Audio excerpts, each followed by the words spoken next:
A warm, humid night in South Florida. The national championship of college football on the line. Number 1 Clemson against number 4 Nebraska.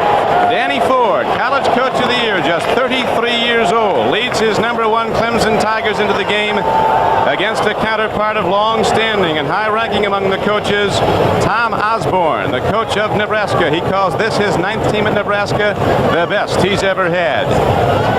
Earlier, both coaches spent those quiet moments before game time in the locker room with their players. Let's hear what they had to say. Okay, fellas, we think this same thing as always. We've told you through 11 games, we want you to really concentrate out there. Now, there's going to be a lot of crowd noise. Clemson's got a very vocal following, Nebraska does, and so be sure when you get in that huddle that you know what the play is. Defensively, you know what the signals are, that you really concentrate. Everybody has to know what everybody else is doing. Well, gentlemen, you got your last football game to go into. Your seniors done a good job on your leadership part. We appreciate everything you've done for Clemson University. You got a chance to go out with the most wins of any Clemson team in history. You worked awful hard. You represented your conference well. You're an ACC champion. It's a big football game for you. You know that. There's a lot at stake in the football game. But the most important thing you should do when you go out and play in a football game like this is go out and have fun. Just go out, don't worry about mistakes. Go out and play reckless. Play with your hearts. Lay it on the line. Do the best that you can do. And that's all that anybody can ask of you. And so Coach Ford and the Tigers go for the national title. Good evening, everyone. Don Criqui with John Brody. Glad you can be with us as NBC watches Clemson go for the championship. Despite the number 1 ranking, Clemson doesn't get a lot of respect. Their All-American linebacker Jeff Davis says he's tired of people asking him, what's Clemson? Where's Clemson at? Is that in North Carolina? We all know it's in South Carolina. Football people, John, certainly know who Clemson is. I'll tell you, the National Football League has Clemson graduates scattered all throughout the country, so I think a lot of people are gaining more and more knowledge, and a lot of them already know. John, they say you win championships with great defense. Nebraska surely has that. On an 8-game win streak, they've allowed just 6 points a game over that stretch. I think they're concerned a little bit about Clemson's offense, though, and Homer Jordan. They better be. Homer Jordan's one of those fellas that can be so dynamic, no matter how good you are structurally, he can beat you with his execution. If I'm Tom Osborne, that's my concern. If I'm Dan Ford, I'm concerned about the line of scrimmage. Are our fellas who line up at 6'5" on an average big and strong enough to handle the beef from Nebraska? If we are, I think they deserve to be number 1. That's Dan's concern. It's a big chore. All right, John, a third member of our NBC broadcast team with us is Mr. Bob Trumpy. Robert? Thank you, Don.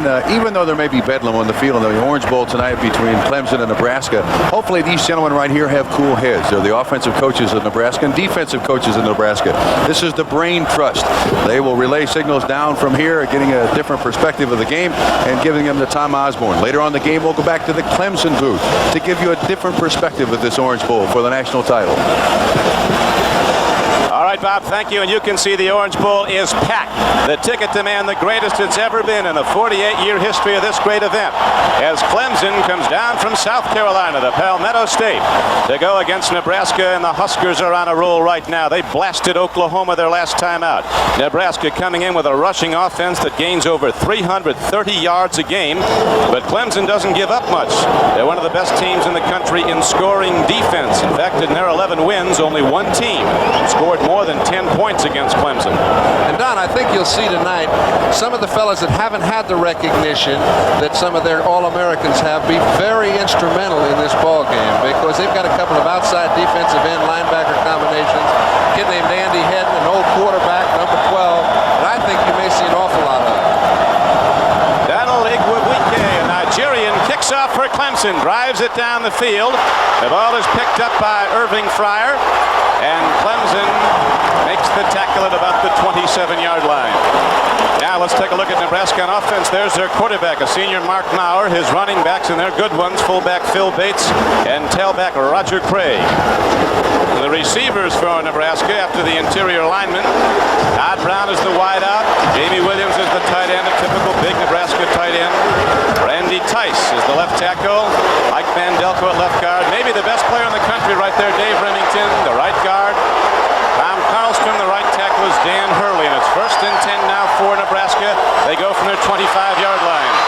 To the run to Roger Craig, and he's across the 30-yard line. Mike Rozier, he alternates with him, are averaging well over 6 yards a rush this season. Bill Smith made the knockdown for Clemson. On the first carry of the game, Nebraska gets 6 yards. First meeting ever between Nebraska and Clemson. We'll check out that Clemson defense now as we watch Nebraska go 2nd and 4. First back through, the fullback, Phil Bates, gets a couple. He's short of the first down. Clemson, a fired-up group of guys. They forced 39 turnovers this season. Left end Bill Smith, left tackle Dan Benish, middle guard William Perry, a freshman, 305 pounds. Jeff Bryant is the right tackle, a top pro prospect. Andy Hedden is a rover. He plays the right end. The linebackers Danny Triplett and All-American Jeff Davis, the ACC Player of the Year. Now, it's 3rd and 2 for Nebraska. Opening series of downs for the Huskers after taking the opening kickoff. One wide receiver, Todd Brown set to the left.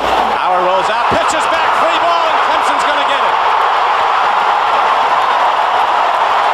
William Devane, the middle guard, number 94, came up with a football. And we saw the first play, well-executed 7-yard gain. William Devane took chances on first down, second down, and third down. They were effective on second and third. That was a fumble that was caused by excellent defensive play, Don. Watch the middle guard shoot across Remington's face.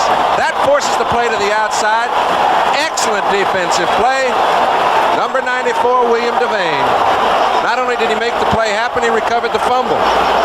The 40th turnover this year that Clemson has forced. Taking the ball away, and now the Tigers on their first possession start inside the Nebraska 30. Here's Homer Jordan rolling out. Gets it away and hits a strike. Downfield to his tight end, Bubba Diggs, inside the 15-yard line. William Devane, one of the Bruise brothers, B-R-U-I-S-E. The other one is the 305-pound William Perry. He alternates at middle guard with. Homer Jordan's the quarterback and one of the best. Tailback Cliff Austin. Clemson going with Jeff McCall at fullback. He'd missed the last 2 games with injuries. Gain of 4 yards on the first play. It's 2nd down and 6 now for the Clemson Tigers. From the 25, handoff. Austin turns inside the Nebraska 20 and gets down to the 17-yard line as Sammy Sims, the monster back, made the knockdown. Checking out now the rest of the Clemson offense. They got about 50,000 people backing him. Wide receiver, he's an All-American. Perry Tuttle, number 22. The wingback, underrated and dangerous, Jerry Gilliard. And the tight end you saw him in action, Bubba Diggs. Now, Clemson goes 1st and 10 from the Nebraska 17-yard line.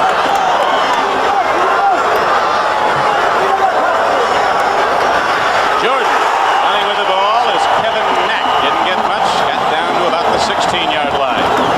The offensive blockers, and they're huge for Clemson. Brad Fisher and Jamie Farr at the left side. The center is an ACC All-Conference player, Tony Berryhill, Brian Clark, and the best offensive lineman, right tackle Lee Nanny, an All-American. The Husker band is here. So are many people down from Lincoln and all over the state of Nebraska. Right now, Clemson looking to capitalize on the first big break of this game, the fumble recovery. 2nd down and 10. Jordan rolling out. He can run, he can throw well on the run.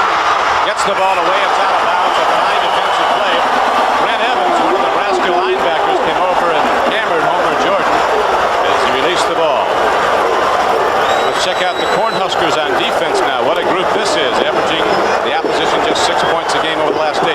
The Williams brothers on the left side. Jimmy's a first-team All-American.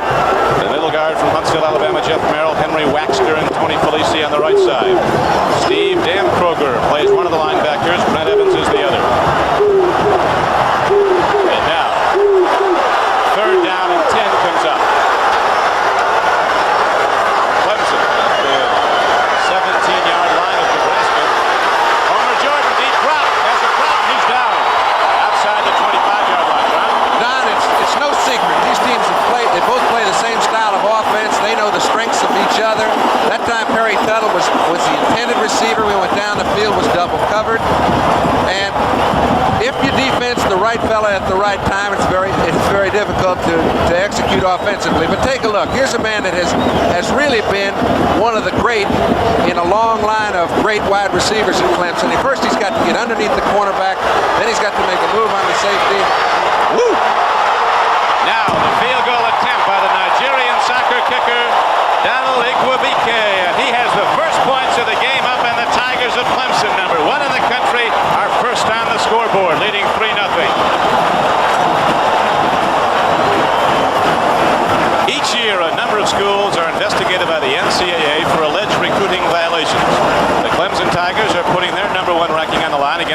University of Nebraska in this Orange Bowl Classic.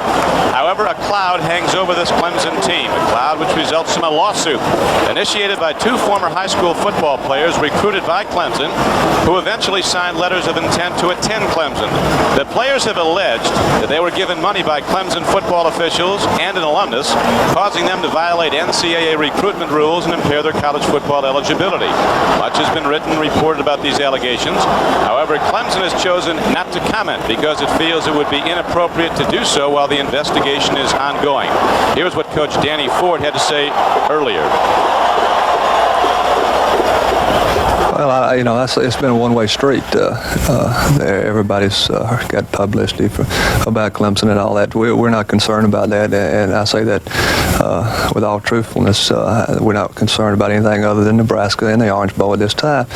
And we're proud of what our young people have accomplished again. And if something were to come up on it, it comes up. But we're not neglecting it, and we're not trying to put it off or anything else. Our people, I think, have done a good job, and I'm not ashamed of anything they've done.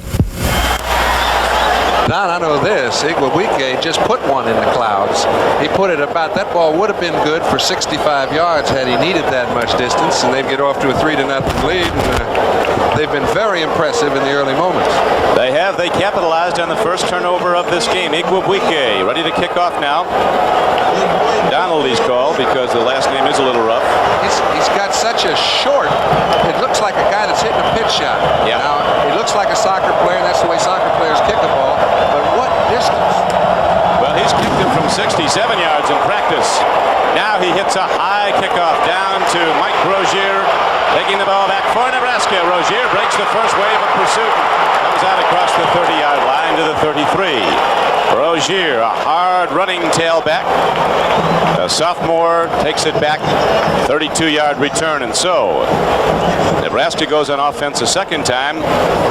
Must consider that these bold teams, these two clubs last played November 21st. They've not had a football game in 6 weeks. And Don, Dan said, hey, I hope it's the kind of game where both teams are just having to go at one another. Everybody gets excited because if we find out that we can play with them, I like our chances. All right, now Clemson has that lead, 3-0. Rozier carries some scrimmage on a 1st and 10 play. He works hard for 4, maybe 5 yards and takes the ball out to the 38-yard line. The defensive secondary for Clemson, not big, but very, very fast. Hollis Hall's at one corner. The other corner, the smallest player on the defensive unit, Anthony Rose, is an All-American at the free safety, a first-team All-American in Terry Kennard, and Tim Childers is the strong safety. 7-yard gain on that rush. 2nd down and 3 for Nebraska. Right back to the I-back. Straight ahead goes Rozier. He's across the 40 and close to a first down. Rozier's been averaging over 100 yards a game over the last 7 games. The sophomore from New Jersey has started to come on late in the season. The two tailbacks who alternate for Nebraska, Rozier and Roger Craig, gained over 2,000 yards between them. And, we'll see who it is that can handle it tonight because both of these teams are so similar structure-wise. They both love that eye back. They've seen these blocks in practice for the last 6 months, so nobody's going to fool anybody. It's who finds the crack and makes the best of it. Well, Homer Jordan, the Clemson quarterback, said watching Nebraska's films on offense was like watching our offense. Rozier on 3rd and inches can't get to the line of scrimmage, and then he's upended by Andy Hedden. A big, rangy defensive end who plays all over the field. Hedden 6'5", 230. He'll play in the secondary. He'll play linebacker. He'll come up to the line of scrimmage as he did there, but Rozier did get ahead for the first down. When you see a guy playing in the secondary, you see him blitzing the quarterback, and you see him playing tough at the line of scrimmage. It's generally, they give him very little responsibility, Don. They let him make his own headway. And it's a guy, he started out as a quarterback. He's 6'5", 230. He's a perfect outside linebacker for professional football. They say he may be as smart as any defensive player they've ever had there. Hedden was a high school quarterback, so he knows both ways. And now Rozier takes a strike from Jeff Davis, the All-American linebacker for Clemson, who led this team in tackles with 161. Number 45 makes the play. Simple little eye play. Not a lot of foolum in it. When you meet the man at the line of scrimmage, it's not going very far. Now is 2nd down and 8 for Nebraska.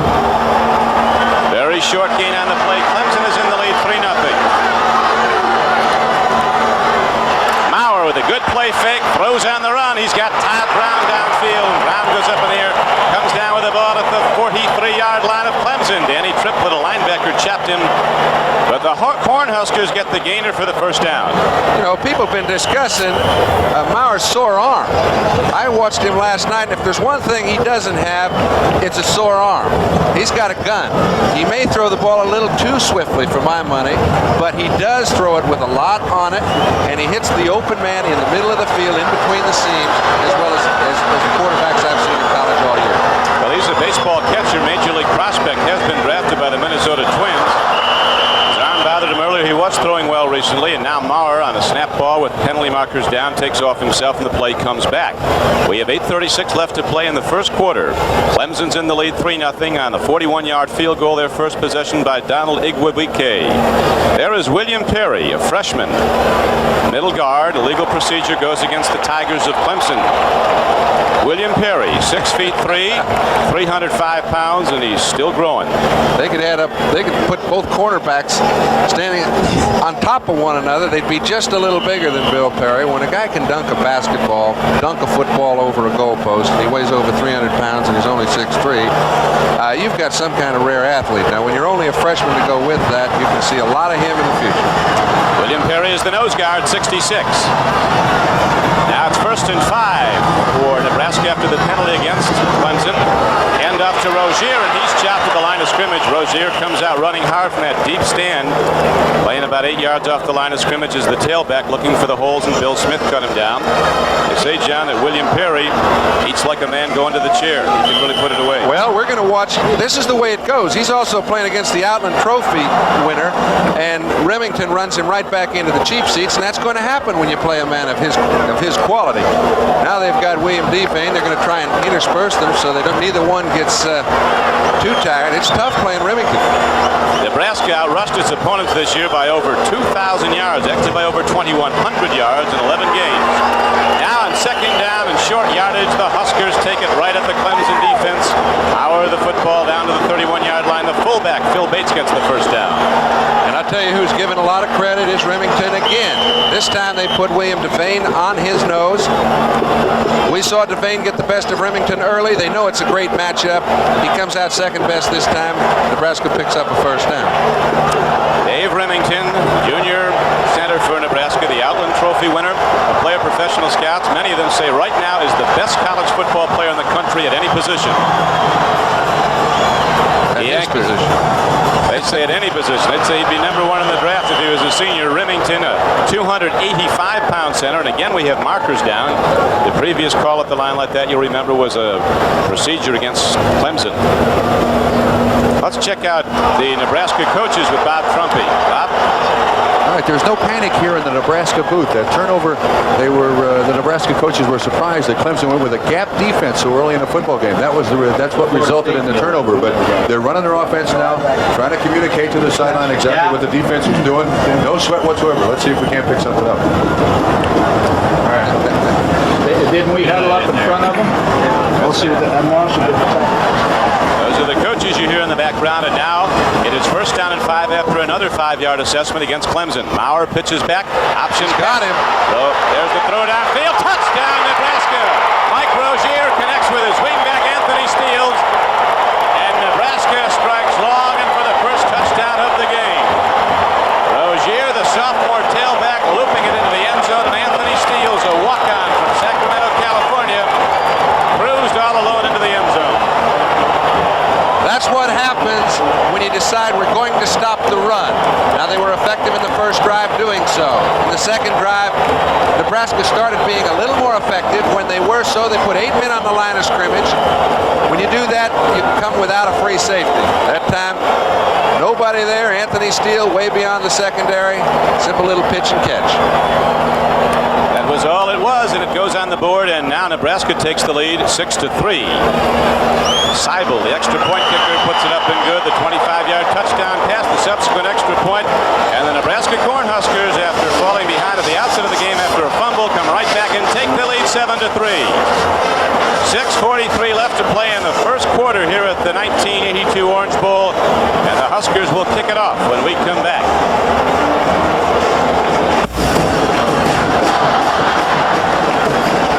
One more look at the touchdown pass from Rozier to Steele. Perfectly set up, perfectly executed. Right over the top of Terry Kennard.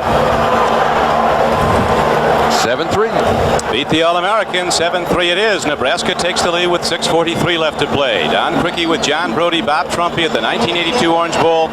Clemson now ready to get the ball back. Nebraska ready to hit it. Kevin Seibel will kick off. He kicks a very high ball. In fact, against Oklahoma, 2 of his kickoffs were fair caught by the Sooners. They were that high. The coverage was down. Here's another 9-iron shot that carries a yard deep and was so high that Clemson elects not to bring it out. Gary Tuttle taken in the end zone. You're telling me that his own men fair caught the ball? No, the 2 Oklahoma players that took the kickoffs and fair caught the kickoff. Yeah. That's high. That is high. Another one was fumbled.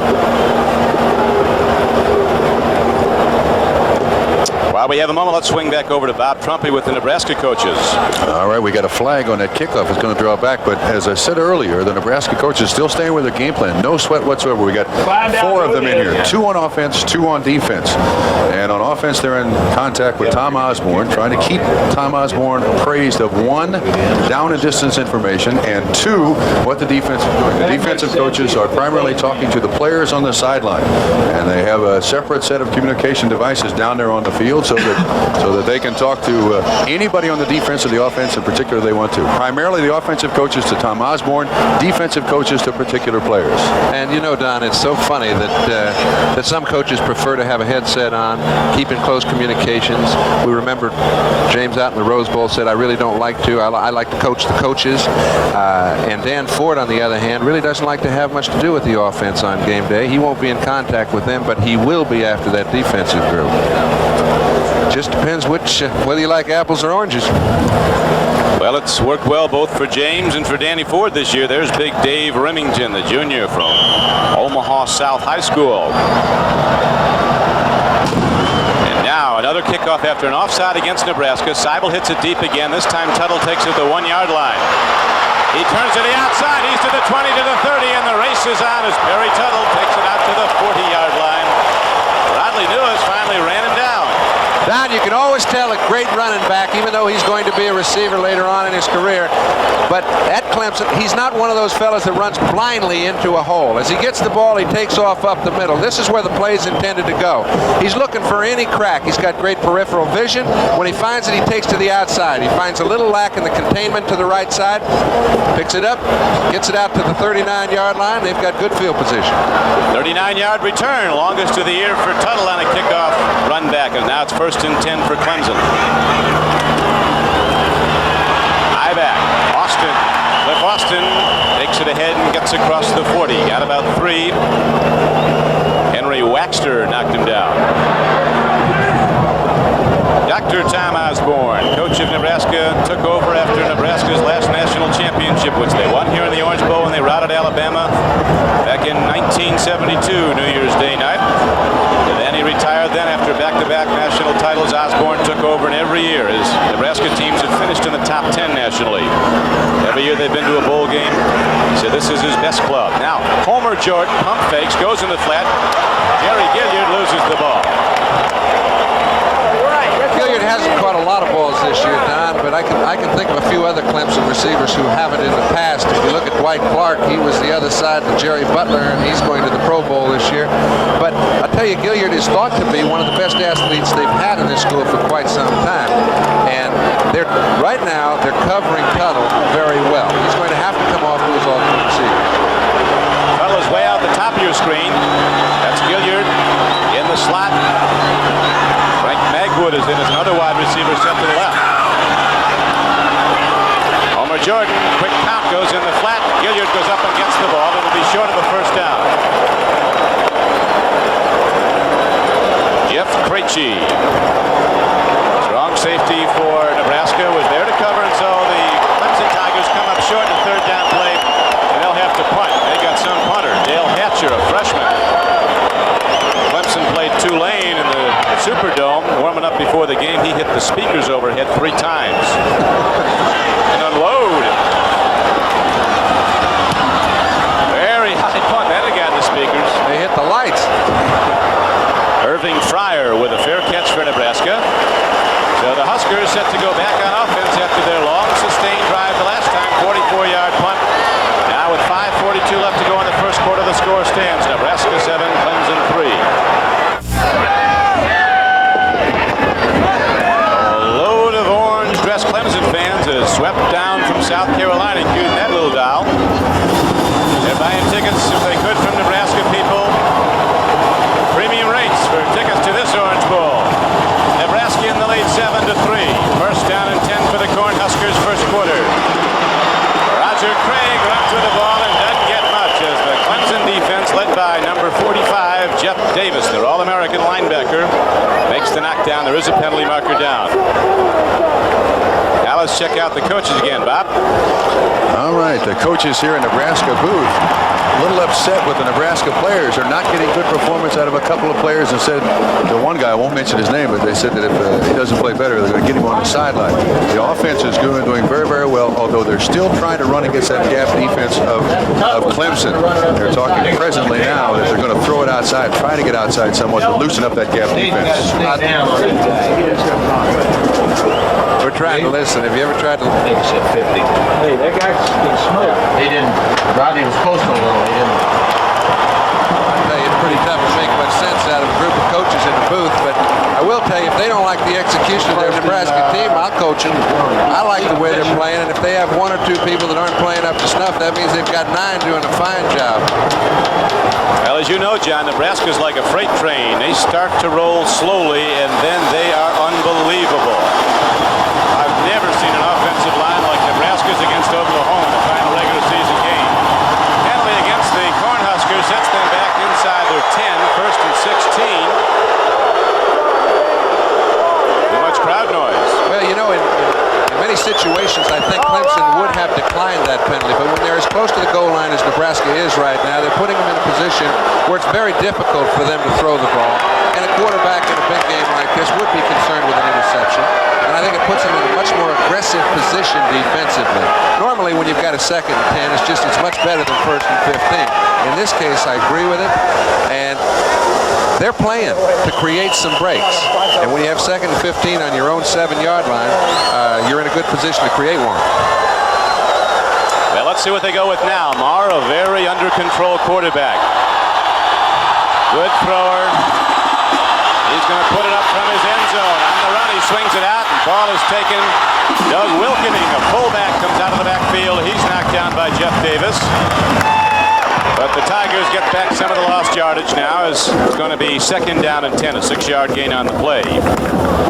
Jeff Davis is an hombre. He's one of the strongest players in all of college football. Bench presses over 515 pounds. I'll tell you, he can move a little bit. When you start making tackles from sideline to sideline, that's a coach's dream. There aren't many around. 220-pound backer that can bench press 515. He might be the only one of those. There aren't many if there's another one.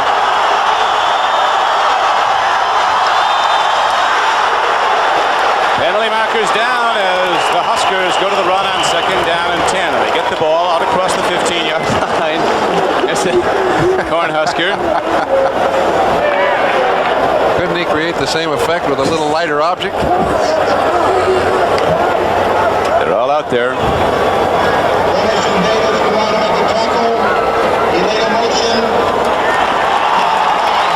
Huskers having a little trouble getting hitting an all 8 here. Markers going against them on offense with 4:14 to play in the first quarter. But Nebraska leads the game 7-3. Clemson struck first on a 41-yard field goal. Then Nebraska came right down the field on a halfback option pass, a 41-yarder. Mike Rozier hit his wingback. Anthony Steele's in the end zone, and Nebraska took the lead. That's how it stands now, 7-3. Big play here to get out of the hole. 3rd down and 6. 3rd down and 6 coming up. Marr is set back at the 5-yard line. Tim Childers, the strong safety, got it.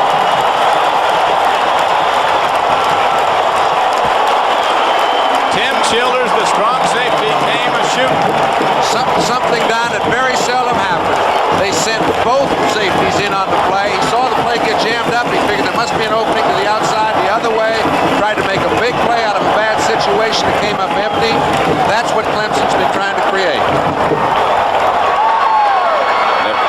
Nebraska now takes the big loss, and their punter comes in. There's Tim Childers, who was a backup player, was only on the scout teams last year. He was the most improved player on the defense this year, worked into a starting job. You saw him there. Clemson gambles on defense and wins. Here's the punt downfield. It was almost blocked.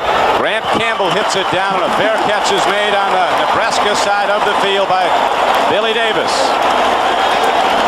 And so Clemson gets it back in good field position after a 37-yard punt. The Tigers have it when we return to the Orange Bowl.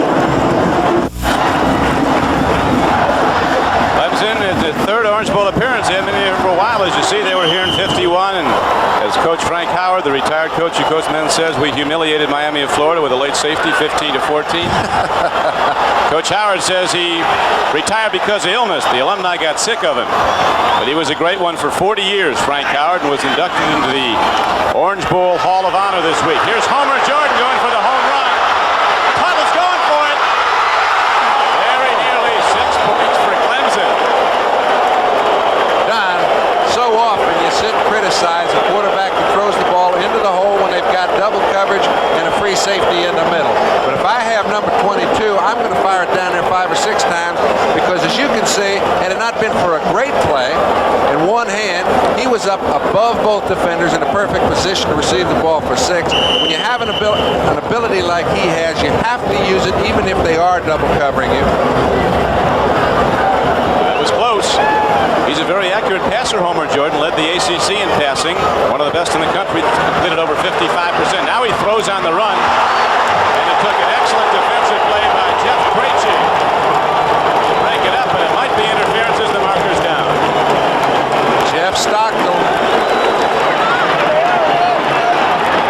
He's an excellent athlete. Remember, his brother was in this ball game last year and almost got Florida State a win. Rick Stockstill. Let's take a look now at the defensive backs for Nebraska. 3 of them are walk-ons, believe it or not. Rod Lewis and Rick Lindquist are the corners. Jeff Krejci and Sammy Sims are the deep backs. It's now first down and 10 for Clemson.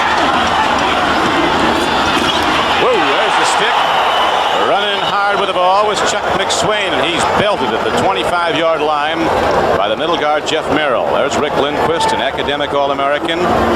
Rod Lewis at the other corner, a track man, real good sprinter. Sammy Sims, the monster back, a striker. And Jeff Krejci, who walked on and has done a great job out of Schuyler, Nebraska. You saw the play he broke up there. Total yards in the game.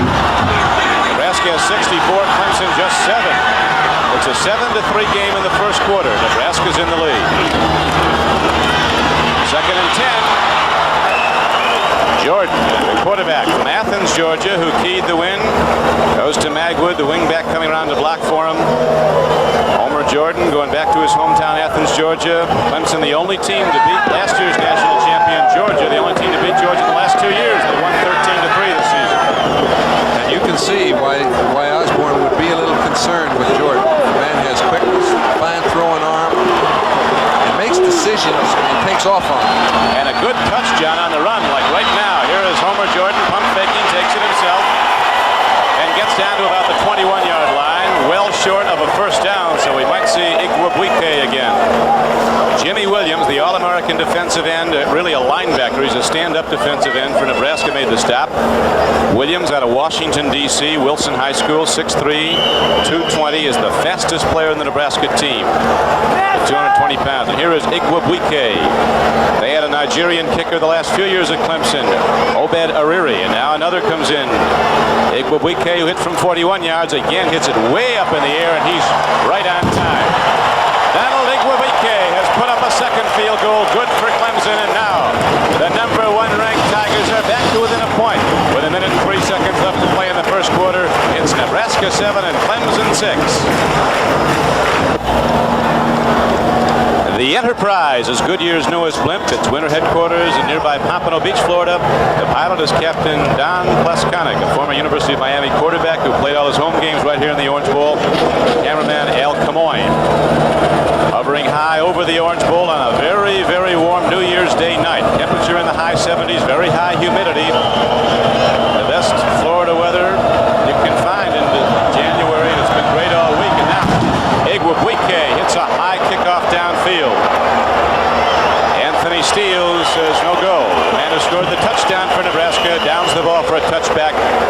Huskers go on offense, 1st and 10.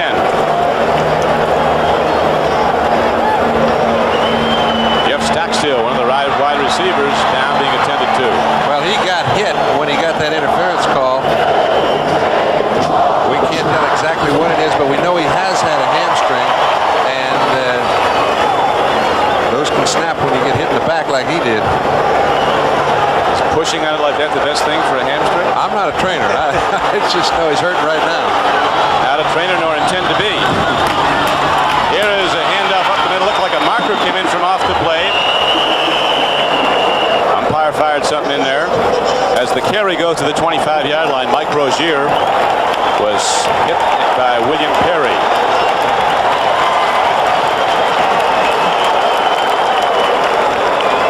Taking a look at Tom, he's a little concerned right now, and he always gives you the look of being concerned, but he doesn't agree with the call. Now, the official came over and tried to explain what was called on that particular play.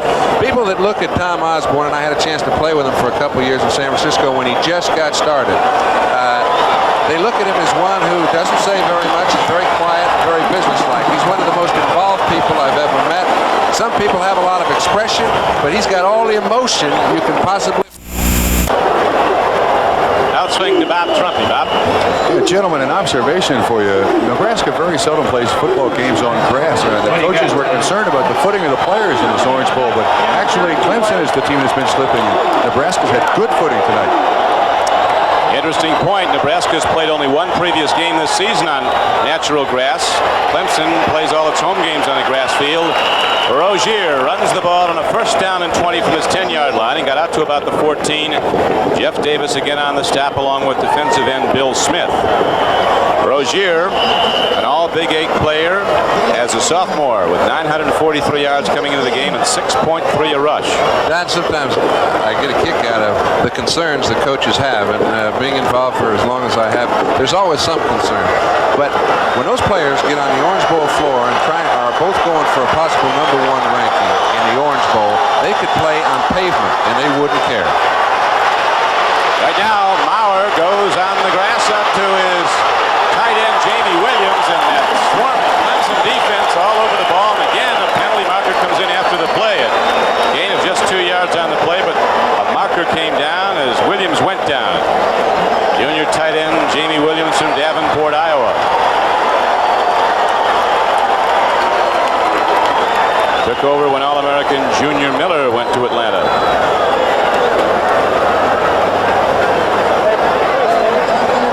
Pete Williams is the referee. Call goes against Nebraska again.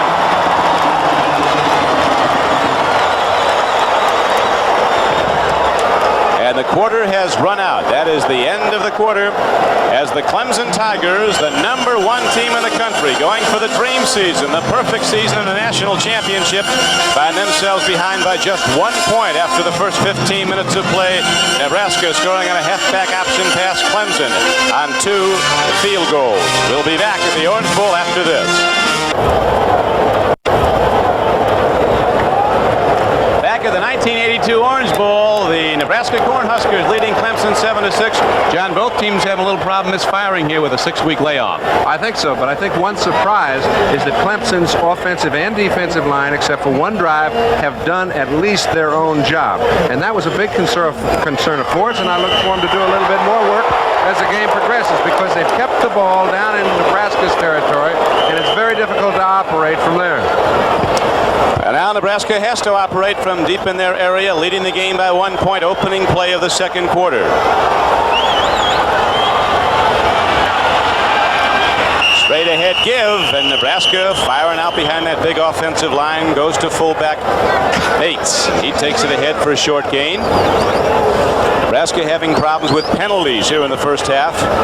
But the Cornhuskers, once they get that blocking intact, and they have a trap blocking system that just annihilates defensive linemen, usually roll up the big numbers, averaging over 333 yards a game just running the ball.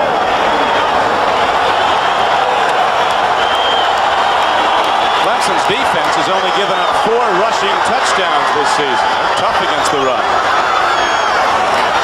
3rd and long. Moore takes a look, and now he takes off. To the 25, and he's thrown back. Level and down at the 22-yard line. Jeff Davis and Danny Triplett make the knockdown. A 10-yard gain on the play, and the punter comes out.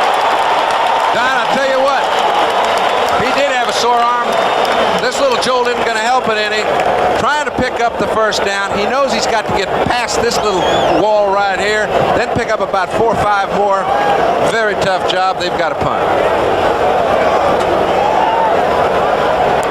So Grant Campbell is in to punt the ball. One man back deep for Cloud. Boy, what a punt. It's got to be a Hall of Fame punt. Billy Davis back inside his 15-yard line for Clemson, comes across the 20, and that's all there is as Anthony Steele's 33 knocks him down. A 61-yard punt by Grant Campbell. Great kickers on display in this one. Both these teams loaded with all-conference and all-America talent. Here's another penalty marker down.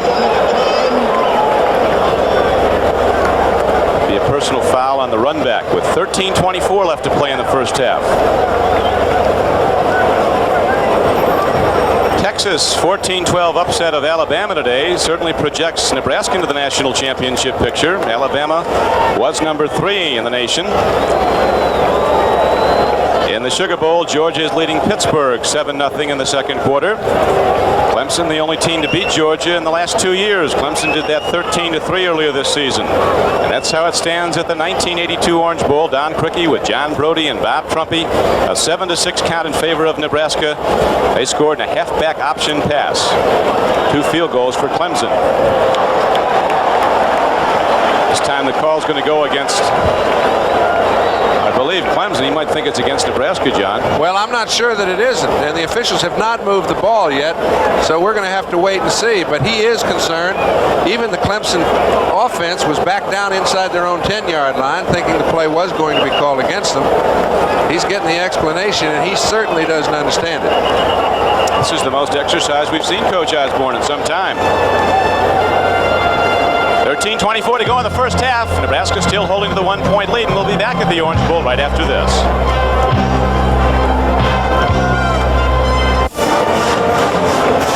Right now, we pause briefly for station identification. This is the NBC television network.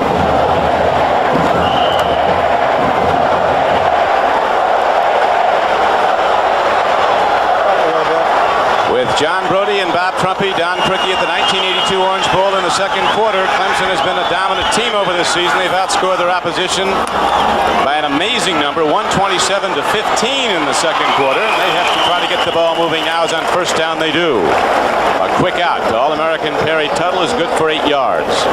Now that's the kind of play that they can execute even when they are double covered, because if Jordan can roll out, get beyond all the pursuit, he can get a straighter angle to the wide receiver. When he does so, there's no linebacker in his face, and he doesn't have to loft the ball over the top. Simple little square out pattern that a defense gives you, and when they do, you should take advantage of it. Well run, well thrown. Tuttle has now caught passes in 32 consecutive games. He broke Jerry Butler, the Pro Bowler from Buffalo. His receiving records at Clemson. Here's a pitch back. Running high with the ball is Chuck McSwain. He's ahead for a first down. Now let's find out how the Clemson coaches are doing up in the press box. Bob? Don, the Clemson coaches were telling me in the first quarter that Nebraska was stunning a lot, and they were sitting on the hook pattern, that they were going to have to try to test them deep and try to loosen up the defense. And this is the period, this is the quarter for adjustment now. They figured out what Nebraska's going to do. Now they can see if they can get the offense untracked. We find out they got a first down on that last play. It's first down and 10 now for the orange-clad Clemson Tigers at their 37. Tuttle pump fake, and he can really ramble too. He's a strutter, and Perry Tuttle's ahead to the 43-yard line, and about 6 or 7. Homer Jordan coming up and making the run. Nah, this Tuttle with the good block. Perfect example. When you're talking about Jordan, you can beat him defensively and still come out on the short end when he executes the way he does. He rolls out on the play. This ball is intended to go to Tuttle the same way on to the other side a few plays earlier. But when Tuttle sees that he can't get the play, he can't get to him, he tries to beat Lindquist deep. He can't do that. Jordan runs on for 6. Second down coming up now for Clemson. Homer Jordan, the junior quarterback. First back through, doesn't get a thing. Kurt Heinlein, middle guard. He alternates with Jeff Merrill. Danny Ford, you'll remember, took over as head coach of Clemson when Charlie Pell announced just before the '79 Gator Bowl he was going to Florida. A lot of coaches end their careers with bowl games. Danny Ford, then 30 years old, coached his first game as a head coach in a bowl game, and that night Clemson beat Ohio State 17-15. You recall that was the night Coach Hayes lost his decorum very briefly. Done a big job at Clemson. About 2 feet to go for a first down. They're down. Jeff McCall gets the call, and he gets up to about the 48-yard line. Looks like he has it. Down on the last 2 plays, it's looked like there was nothing there. But let's credit the offensive line for Clemson. You know, Fisher, Farr, Berryhill, Clark, Nanny. They've got one All-American, another All-ACC player. These fellas are good offensive linemen. All right, they're outstanding players. And where a play looked like it was for no gain, two plays in a row, they picked up 7 yards. That's good offensive movement. Kendall Ellie. Now the game is a wide receiver set to the left. Frank Magwood to the right. They're going to Magwood. He dives at the ball and loses it at the 39-yard line of the Huskers with 10:47 to play in the first quarter. Steve Damkroger on the play. A long line of Damkrogers have played at Nebraska. His father, his brother Maury. Frank Magwood comes off the field. Plays coming in with the wideouts for Clemson. 2nd and 10.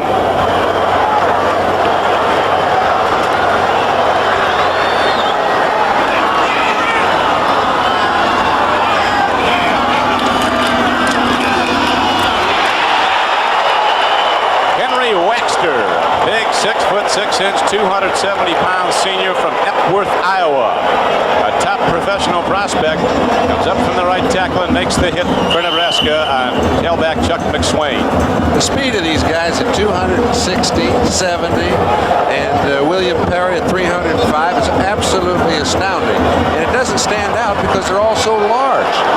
Wait till William Perry's brother comes. He's a sophomore in high school. He's at 285 right now and bigger, taller than William. Homer Jordan throws. Magwood goes for it. The ball is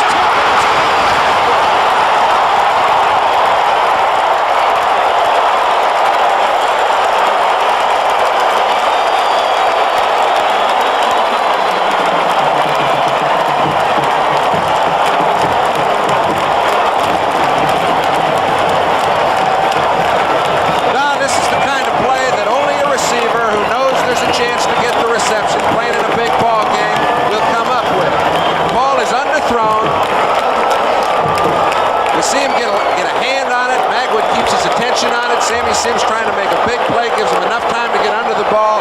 They're in perfect scoring position. A 44-yard gainer. Now they're challenging are the Clemson Tigers, looking to stand that #1 ranking at the top of the polls when the bowl games are over, and they're down right now 7-6. Let's watch that 44-yard gainer again, a tip ball. Very, very tough throw to make. He tries to hit Magwood on the dead run, overthrows him, and actually if he doesn't get a little help from Sims, the ball will be incomplete. He does at the right time. 2nd down and 8. Magwood is said to have the best hands on the team. He certainly demonstrated it there. Pretty good attention, you know that. Looked it all the way in. 2nd and 8. Run the 10. Homer Jordan guns the ball into the end zone. Rick Lindquist comes up with the ball. Let's see if he gets it. Puddle's saying he scored a touchdown. Lindquist says he intercepted. This is an interesting dilemma.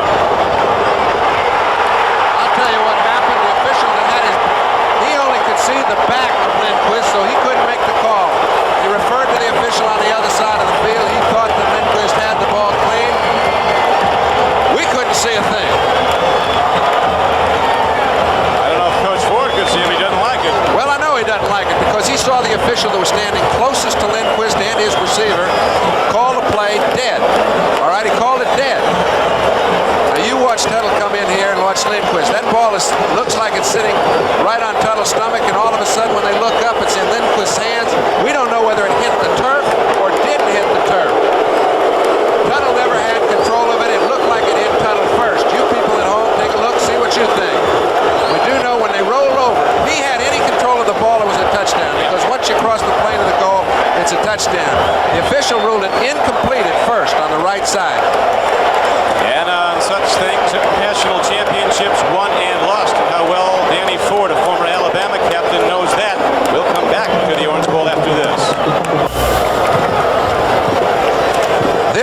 will be in discussion for quite a while. The official who is just to the right edge of your television screen could not see the transaction that took place. He called it dead, looked over, and deferred to the other official who called it an interception. And they've got Nebraska running the football. That was a tough call. That very nearly was 6 points for Clemson, but they lose the ball. Only the 10th interception of Homer Jordan. Rick Lindquist credited with the interception. And now the Huskers come out running, and Clemson comes out on defense smacking, and they make the knockdown after a gain of only 2 yards. Hollis Hall, the left corner, was the first to make the hit.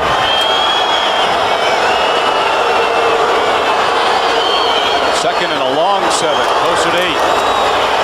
Moore on a delay pitches back to Rozier. Penalty markers, and again, Clemson's defense sweeps in, knocked down at the 26-yard line. Jeff Bryant, senior defensive tackle, made the stop for Clemson. While they look over the flag and what happened there, let's go back to the Clemson press box and the coaches. Bob? Don, the reaction of the Clemson coaches was touchdown on the pass reception by Perry Tuttle. There's no argument in the booth. Obviously, they're somewhat prejudiced in their opinion, but they disagree with the statement of John Brody that Perry Tuttle didn't have possession of the football. Obviously, they're going to think that it's a touchdown. A little subdued presently. Well, let me clear something up, Don. I did not say that he didn't have possession of the football. I'm saying the officials said he didn't have possession of the football. They're in a much better position than I am to see. I don't think he could see, and that's why he deferred it to the other official who had a perfect angle on the play. I couldn't tell if I looked at a replay from now until next month, but I think he was in position to make the call. Well, Nebraska was the beneficiary of the call, and the Cornhuskers now have a problem. Second down and 18. Morrow swings it out, goes to Rozier, and he's hemmed in. But he gets away. Look at this guy go. And then the hit is made by Hollis Hall. If Hollis Hall hadn't made the hit on Rozier, who's got to be a national class sprinter, that could have gone the distance. Like Clemson had him, John, and they lost him. Well, that's what... You look at a man with this kind of ability, and you can have him, but you better get him down on the ground or you're going to lose him. Now, he goes right back against the grain. The real plus point of the Clemson defense has been pursuit. He takes advantage of it by cutting against the grain. Hall makes a fine play to hold it for the gain it made.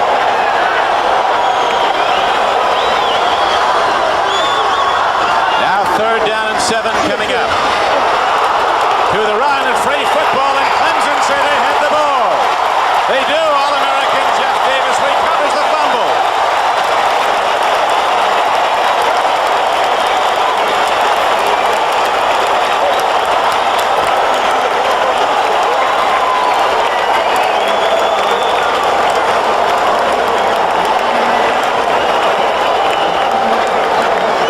Fourth fumble recovery of the year for Jeff Davis, the ACC Player of the Year, and Clemson has it back to try and strike again. Here's the play. Bates, the fullback, carries, loses the handle, and Clemson comes up with the ball. And so they have it. They come back. It'll be Clemson first and 10 with 7:11 to play in the first half. All right, John, you were right. The angle of the official was correct. Perry Tuttle, in talking to the coaches up here in the Clemson box, said he never had possession of the football. Never had possession of the football. The call was correct. It was an interception. Therefore, we go back to the drawing board for Clemson. Well, Clemson goes to the drawing board with a first and 10 now after the subsequent fumble recovery. And the Clemson Tigers have the ball at the 27-yard line of Nebraska, with the Huskers fourth in the country leading the top-ranked Clemson Tigers 7-6. 7:11 to play in the first half.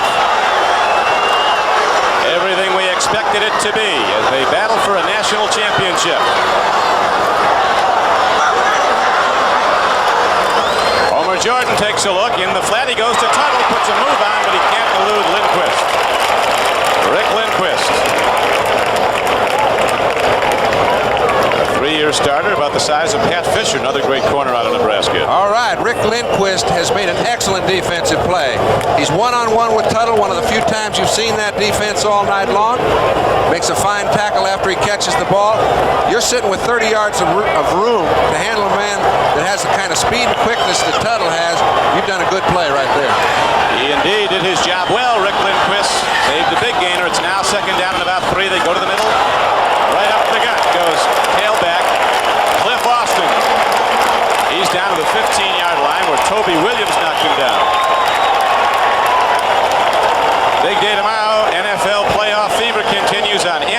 Sports with the AFC Divisional game.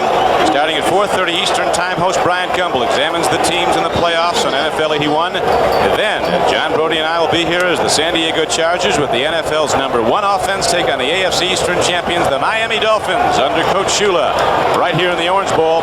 That's tomorrow starting at 4:30 Eastern Time here on NBC Sports. The Dolphins with their great defense, it's gotten better and better as the season wears on, and now Clemson goes hard to the run, and Kevin Mack, a small fullback but very quick, 185-pound fullback, takes it ahead. Dan Kroger makes the knockdown for Nebraska, but it's at the 10-yard line. Real good offensive line movement on the last few plays, Don, and they've had it in the last 7 or 8 offensive plays. They really are. Clemson starting to come off the ball. Their all-conference center, Tony Berryhill, their All-American tackle, Lee Nanny, at the lower right of your screen, 77.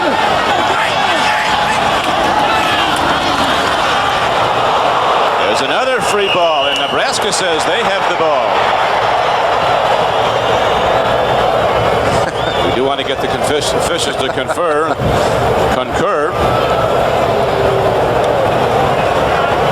It's a very humid night. We haven't seen the last of the fumbling. A little slick on that ball.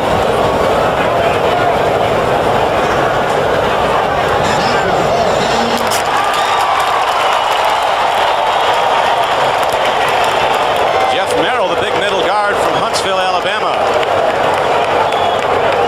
Somehow Nebraska got him away from the bear. Let's see who has it. We still haven't had it. Well, Merrill had it when everything was over. However, that was about a minute and a half after the play was dead. He definitely causes the fumble. That's Henry Waxter causing the fumble. It's down on the ground. It looks like it's right under.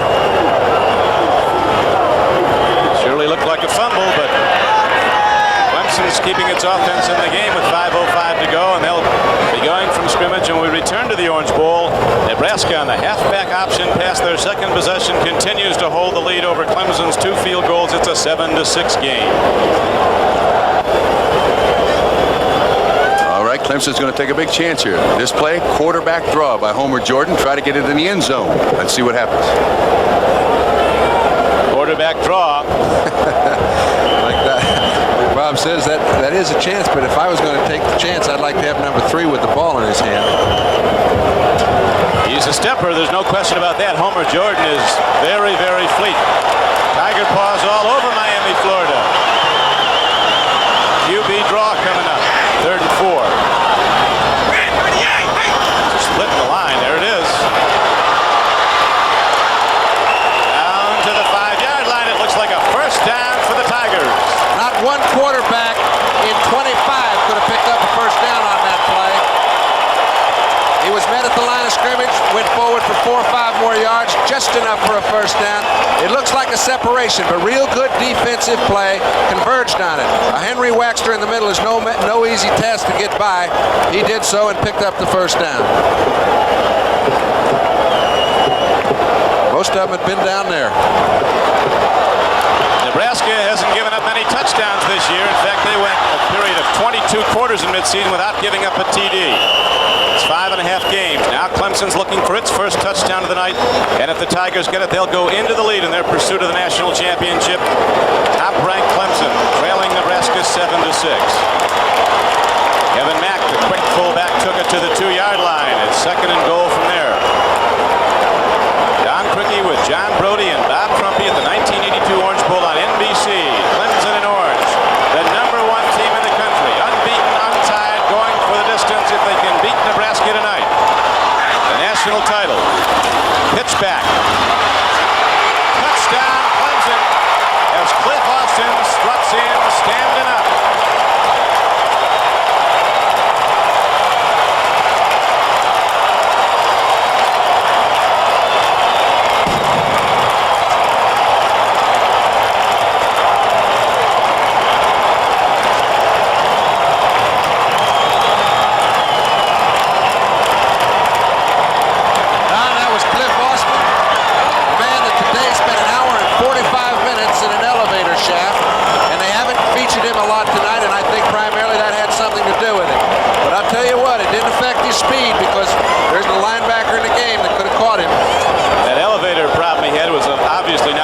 choosing. He was stuck in an elevator for an hour and 45 minutes. He had to lose some weight in there, John, because it was about 85 today in Miami with temperatures and humidity about equal. He was stuck in there with a member of SLED, the South Carolina Law Enforcement Department. They both came out. They'd come out of a sauna for a couple of days. I can understand that. All right, good offensive line play. Forcing the linebackers to make the play. McWhirter in pursuit. Had no angle to make it. So Cliff Austin, as you see, was the leading touchdown scorer running the ball for Clemson during the regular season. And Coach Ford, who played for the Bear and was captain of Brown's 1969 Alabama team. You know, so there are so many people that you put a coach in a certain situation, you say, well, what kind of coach is he? Good coach, bad coach, and there are so many different types of outstanding coaches. Here's a fellow that was ready to be a head coach when he was 29 years old. Very few people get that kind of opportunity. His players requested it. He's shown that their faith was well justified, and he is a game coach. On the field, the day of the game, he's the sort of fella that can help you on the sideline and get the things done that have to be done to win big ball games. And excellent coaching thus far in the game. That was a very well-conceived drive, including the quarterback draw, then the pitch back to the tailback, and now Clemson looking to take a two-point conversion. Again, here's the throw, and incomplete. So the numbers stand at 12-7. Clemson going for a 14-7 lead. That was their first touchdown. They hit their first two field goal attempts. Now they score the touchdown. The missed two-point conversion try, and it's a 12-7 game. The number one Tigers are in the lead when we come back.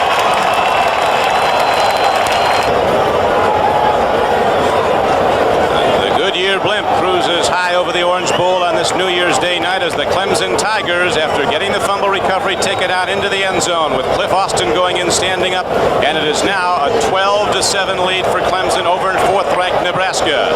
3:56 left to play in the first half, and the Tigers are ready to kick it off.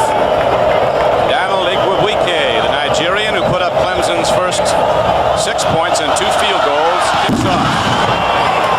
Once again, he gets all of it. Rozier, 4 yards deep, is counseled not to bring it out. Homer Jordan needs a little oxygen after he's been doing a lot of running around. I tell you, when you're playing in this kind of heat, 77 degrees at game time, and the humidity has been severe, and he ran the ball as often as he's had to run it. Even when he's thrown it, he's run it 15, 20 yards, okay? It makes it very difficult on your respiratory system. Well, it was 77 at kickoff, John, with humidity. It's got to be higher than that. The sun's been out all week long. It's been gorgeous weather in Miami as the Nebraska Cornhuskers go on the offense, and their quarterback, Mark Maurer, calling his own number, takes it out to the 25-yard line. Got about 5 on the play. It'll be second down and 5. Maurer is a senior from St. Paul, Minnesota, 6'1", 186. He started the season at quarterback. Huskers lost 2 of their first 3. A young man from Fort Worth, Texas, Turner Gill, took over, did a great job, but then he went out with an injury that has him out of this game, and Maurer's back in. He was against Oklahoma when Nebraska played its best game of the season. Roger Craig breaks into open field and comes across the 35. All right, we've seen Clemson. They've gambled a lot. They've been successful more than not. I think they've done the right things on most occasions. This time they fake a blitz, and when they pull out, Nebraska finds a hole. The secondary has a little trouble pursuing, and he picks up a first down. You can see the secondary really isn't, the linebackers weren't jumping into the holes. The secondary was soft, moving backwards. First down. First down it is for Nebraska. Pitch back, eye back, Roger Craig to the 40 and the 45. And he's not done until he gets to the 48. Anthony Rose, not big at 5'9", 170, number 21, made the tackle on number 21. And you'll see the game clock down to 2:52. We mentioned that Nebraska had lost 2 of its first 3 games. They lost 10-7 to Iowa in the opener, and then they lost 30-24 in the third game to Penn State. And then they've been great ever since. Somebody asked Tom Osborne what the difference was, and Tom Osborne said the difference is we quit playing Iowa and we quit playing Penn State. That could have some effect, but they did play a very tough schedule.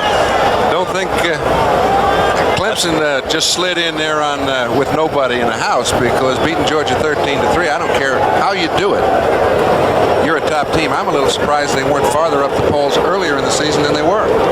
Well, they both compiled their excellent records, John, against winning teams. Nebraska's opponents won 59% of their games, and Clemson's opponents 54% during the season. At the Sugar Bowl, they're at halftime, and Georgia leads Pittsburgh 7-3 at halftime. As you know, there is no halftime quite like an Orange Bowl halftime. Executive Director Dan McNamara and his group put on a show that's unequaled, and they outdid themselves again this year. Get on board the USA. That'll be coming up at halftime here at the 1982 Orange Bowl. Right now, we've got some time to go, and Nebraska looking to get back on the board. Trailing in the game, the top-ranked Clemson 12-7 with 2:52 to play. Pitch back. Danny Triplett, number 82, inside backer, puts the slug on. Don, you remember at the outset we put the question up, can Clemson really play with Nebraska in the line? I think they've proven conclusively that they can. And Dan Triplett has made 3 outstanding plays right at the line of scrimmage, right in the middle of the line. He's the linebacker, goes right through the gap, stops the play before it gets to the line of scrimmage. It'll now be 3rd down and about a half a yard to go. I think. Triplett, yep. That much to go as they bring out the markers. They'll check it out. Triplett's played good football, the junior from Boone, North Carolina, but the guy next to him is maybe the best around. Jeff Davis, the slammer. He'll slam that door. Tomorrow, NFL playoff fever continues on NBC Sports with the top AFC divisional playoff game. The San Diego Chargers, Air Coryell with Diane Fouts at the controls, come into the Orange Bowl to go against Don Shula's Dolphins in what is turning out to be one of the great defenses in pro football. And you will see a battle. San Diego's offense and Miami's defense are something to watch. NFL 81 begins at 4:30 tomorrow afternoon here on NBC. 3rd and inches for Nebraska.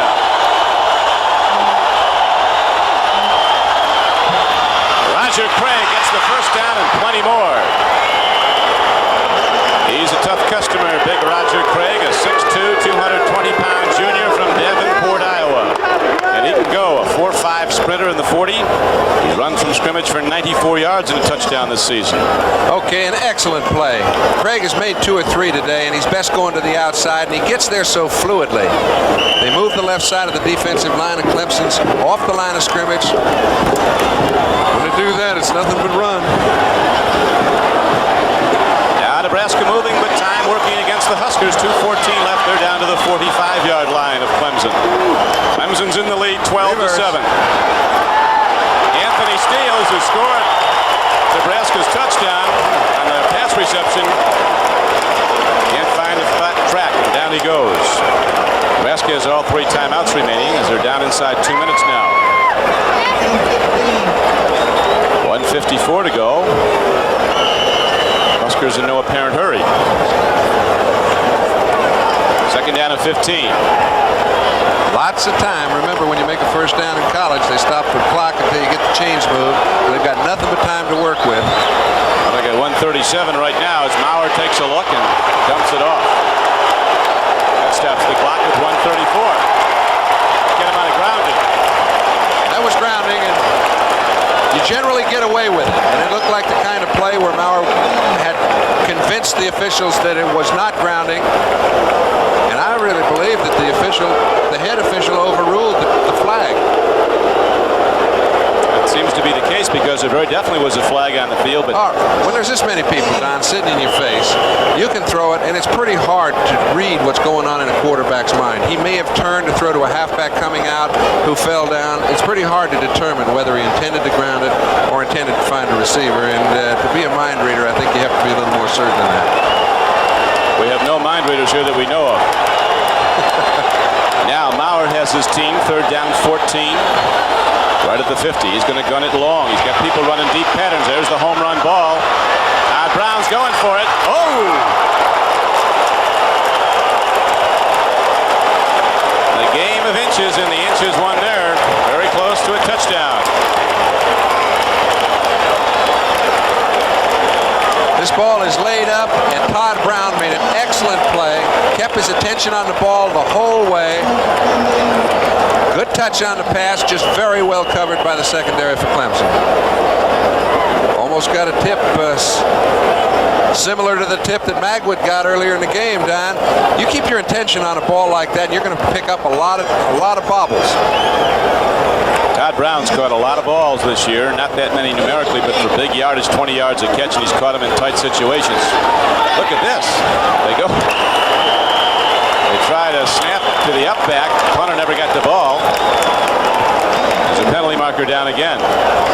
Tom Osborne and the Huskers going to their bag of tricks with very little success. Now Clemson's going to get the ball in very good position. You bet. That's a turnover they may regret. How many times has Osborne been effective doing the same thing, however? When that play doesn't work, it really looks silly. I want to check that one out again. 1:21 left to go in the first half. Pete Williams, the referee.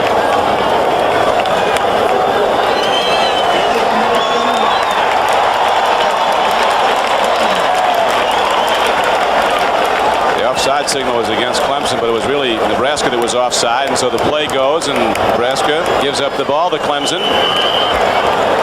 Tigers have it first and 10 at their 49-yard line. 1:21 to play in the first half, and Clemson leads 12-7. Cliff Austin has been in the end zone once. Doesn't get far that time to the 50. Godowski knocked him down. The Clemson Tiger, the mascot, does push-ups every time that Clemson scores. He does a push-up for every point they scored. So the last time they scored, he did 12. They say he was a worn-out Tiger after the Wake Forest game. All right, they've got less than a minute to play, and Clemson only has one timeout remaining, Don, so they do have to watch the clock. Wake Forest game, Clemson scored 82 points. Homer Jordan takes off. Homer looking for the sidelines, finds it. And the security of his mates on the sideline with 42 seconds left to play in the first half.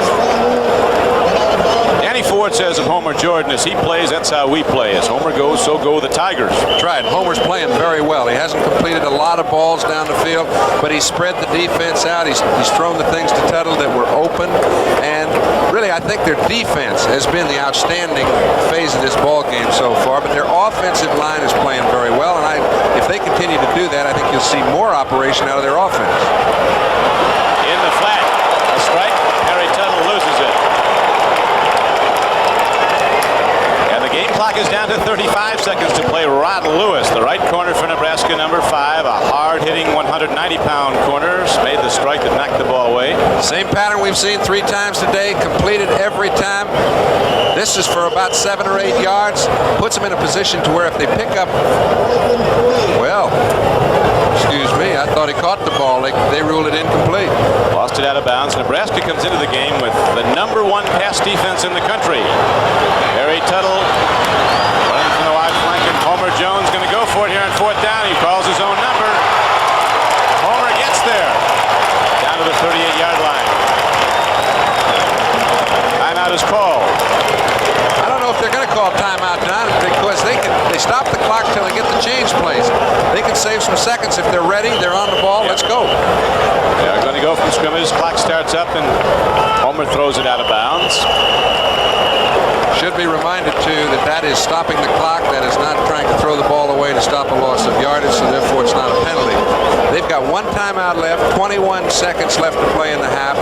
They've got to get the ball, I would say realistically, to the 30-yard line. But if they pick up 3 or 4 yards, their kicker has a chance to make it. That's right. Ariri, who was here last year, was a medium-distance kicker, but this guy, the other Nigerian in there, Igwebuike, has hit him in practice from 67 yards.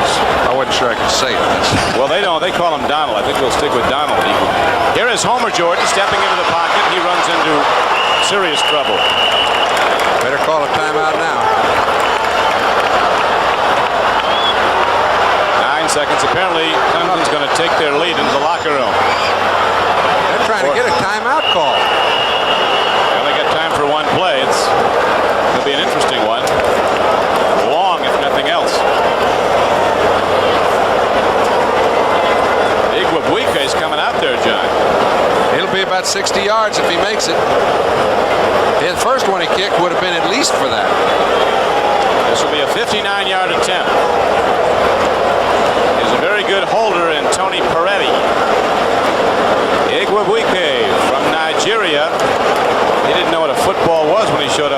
us. He was a soccer player and a very good one, still is. Took him out to the football field one day and see if he could kick a football. Couldn't get out of sight. Changed uniforms. He's got the most solid short motion I think I've ever seen.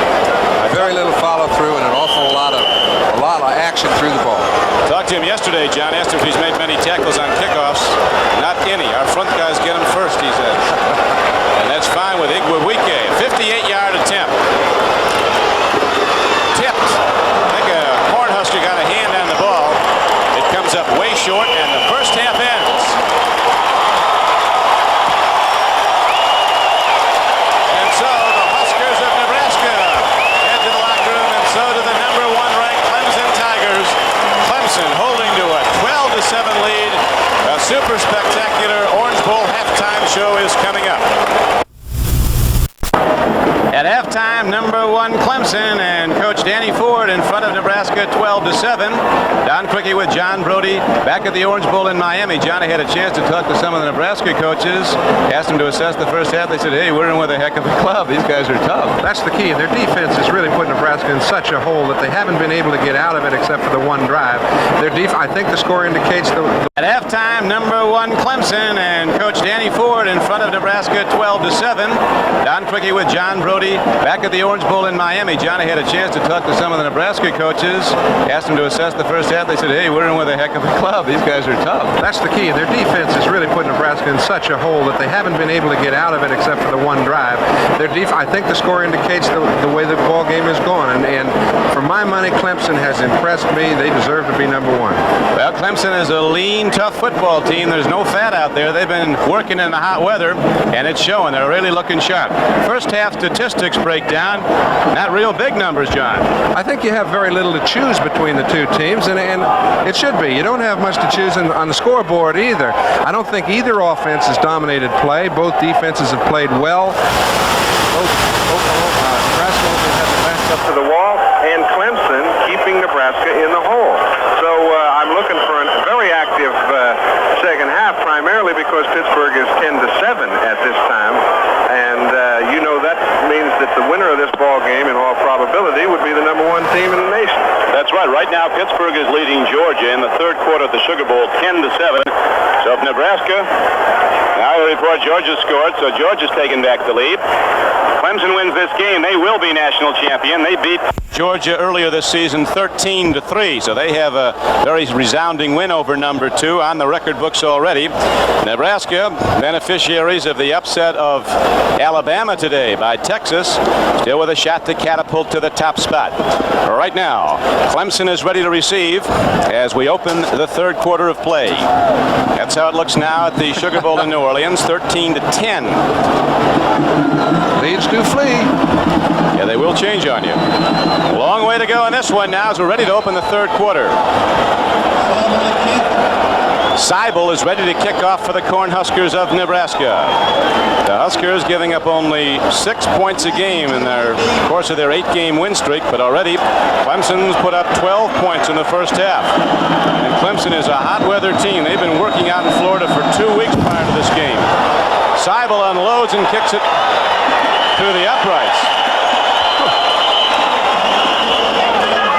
So now as we're set to start the third quarter play from scrimmage, here comes Clemson's quarterback, Homer Jordan, with his runners, Cliff Austin, who scored the touchdown, and fullback Jeff McCall. Perry Tuttle and Gilliard are the 2 wide receivers. Bubba Diggs, the tight end. Fisher, Farr, Berryhill, Clark, and Nanny, the offensive front. They've been good. Bright orange the Clemson Tigers are wearing, and that's all throughout the stands. A lot of red out there too. The Husker fans down from Nebraska. First down at 10, Clemson. The ball was turning over, you'll remember, in the first half, and we could see more of those. This is a hitting game. Henry Waxter, the right end, making the stop for Nebraska. Defensively, the Huskers have Jimmy Williams, the All-American at left end, his brother Toby, the left tackle, middle guard Jeff Merrill, Henry Waxter, the right tackle, Tony Felici, the right end. Dan Kroger and Evans are the backers for the Cornhuskers. Lindquist, Lewis, Sims, and Krejci, and they played well. Nebraska's given up only 3 touchdown passes this season, number 1 in the nation in total defense against the pass. Running wide and running well for the Tigers is Chuck McSwain. Don, very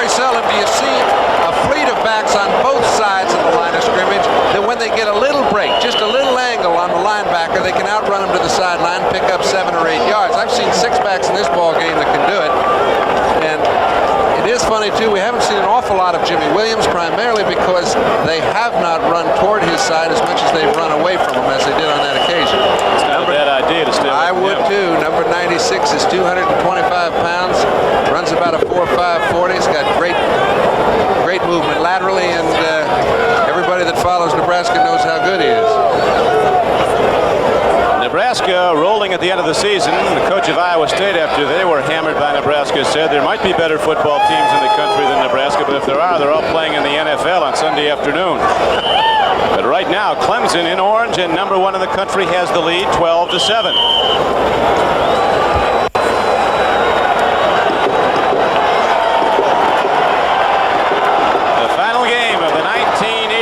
Season now moving into 82, turns out to be the biggest game as Clemson goes for a national championship and Homer Jordan throws on the run. Don, it's unbelievable what they ask some players to do. But Jimmy Williams, that time we mentioned we hadn't seen an awful lot of him. That time he was put in an underneath coverage on Perry Tuttle all the way. He's picking up Tuttle. Watch him, stride for stride. He turns to the outside, takes the angle away, forces Jordan to throw the ball out of bounds.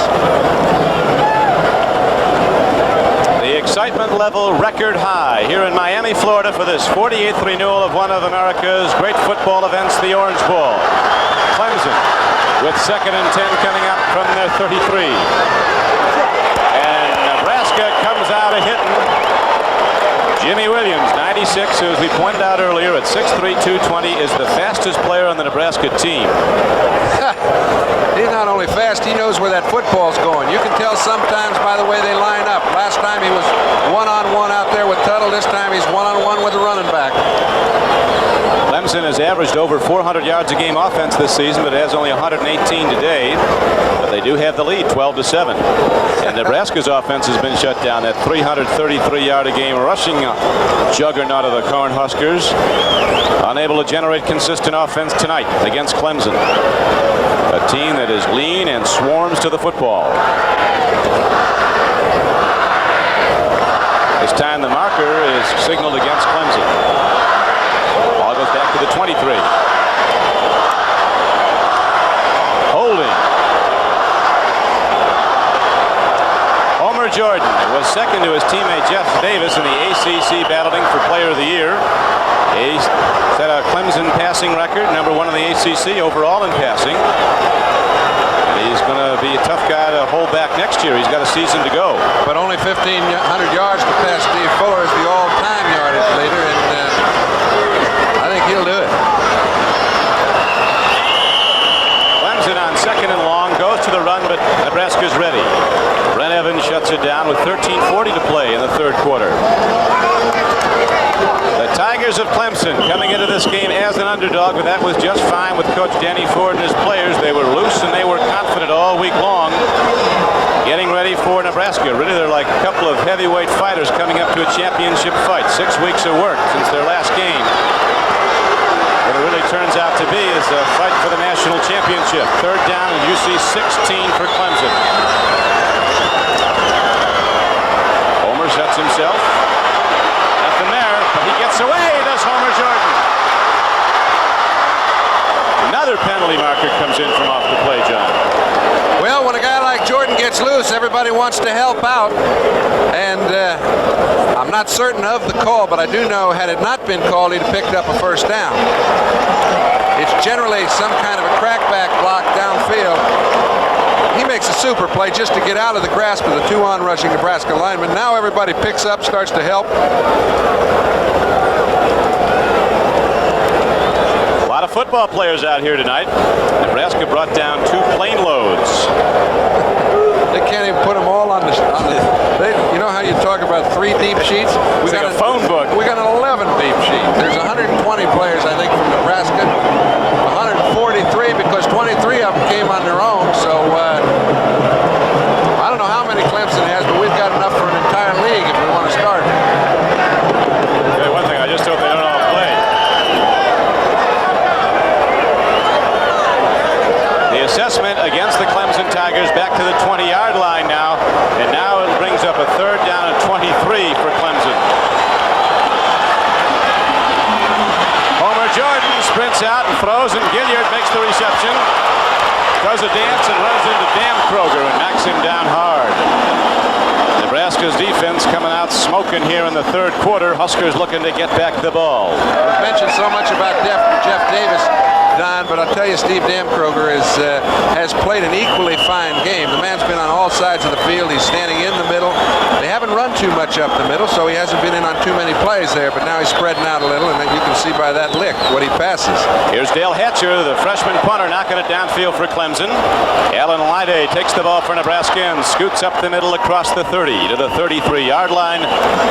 And there, Nebraska goes in offense, 1st and 10. 51-yard punt, 11-yard return. Well, return to the Orange Bowl in Nebraska's first possession of the second half after this. Clemson came into existence almost 100 years ago when a man named John Green Clemson, up there in the northwest portion of South Carolina, gave some land for land-grant college, an agricultural college, and Clemson was born.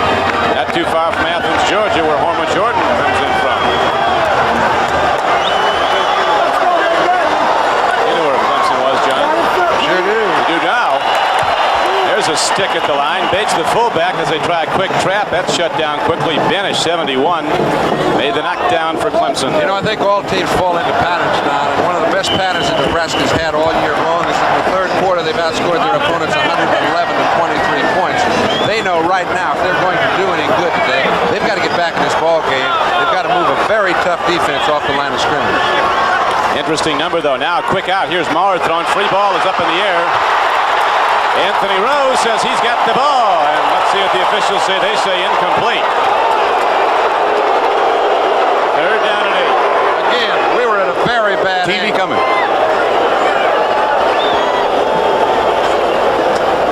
Let's watch that again now. We're looking at this play exactly as those people at home are looking at it. Our back is turned. We know the ball is tipped. Bill Smith got it. He tipped it, and Anthony Rose comes up with it, but it's ruled incomplete. Well, all the officials unanimously waved no good at the same time. I've got to think it was right. Interesting call. Huskers go to the run on 3rd down and 8. Mike Rozier is shut down.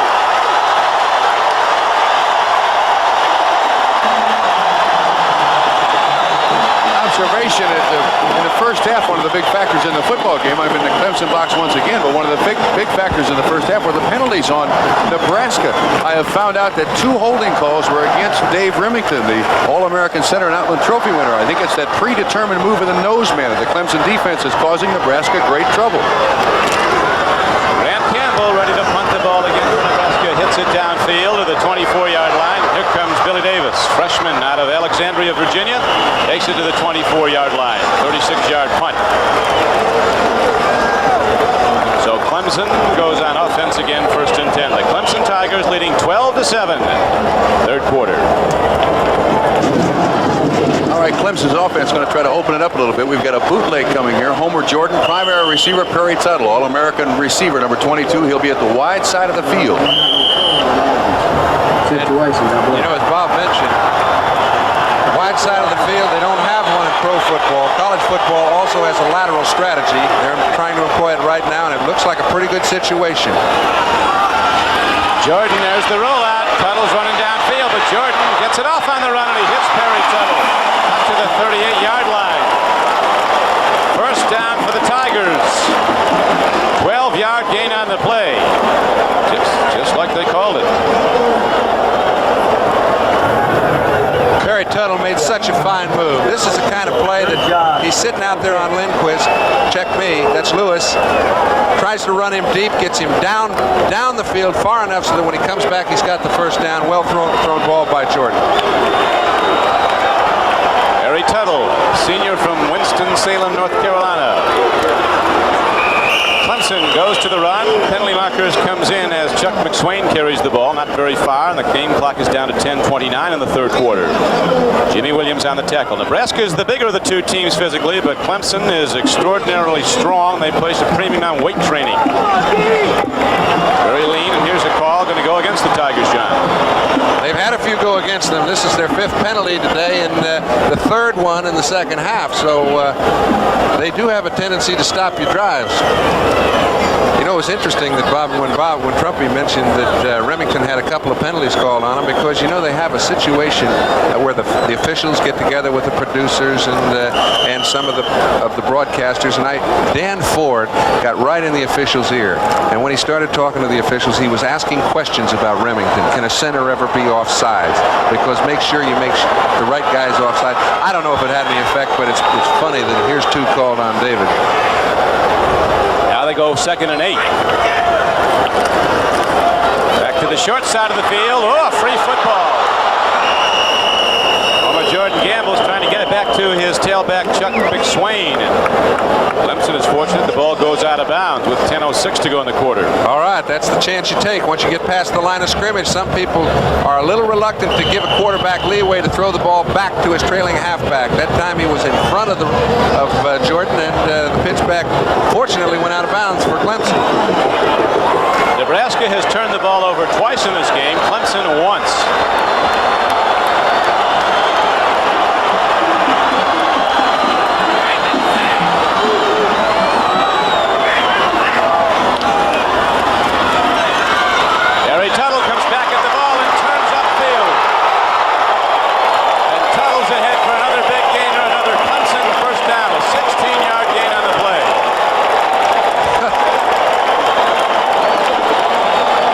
So much about Tuttle that generally you're disappointed when you see a man that's had as much recognition as Perry Tuttle has.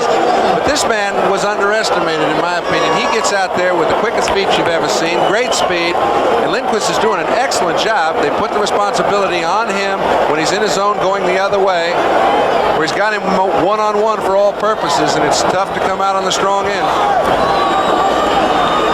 Now it is first down and 10 for Clemson.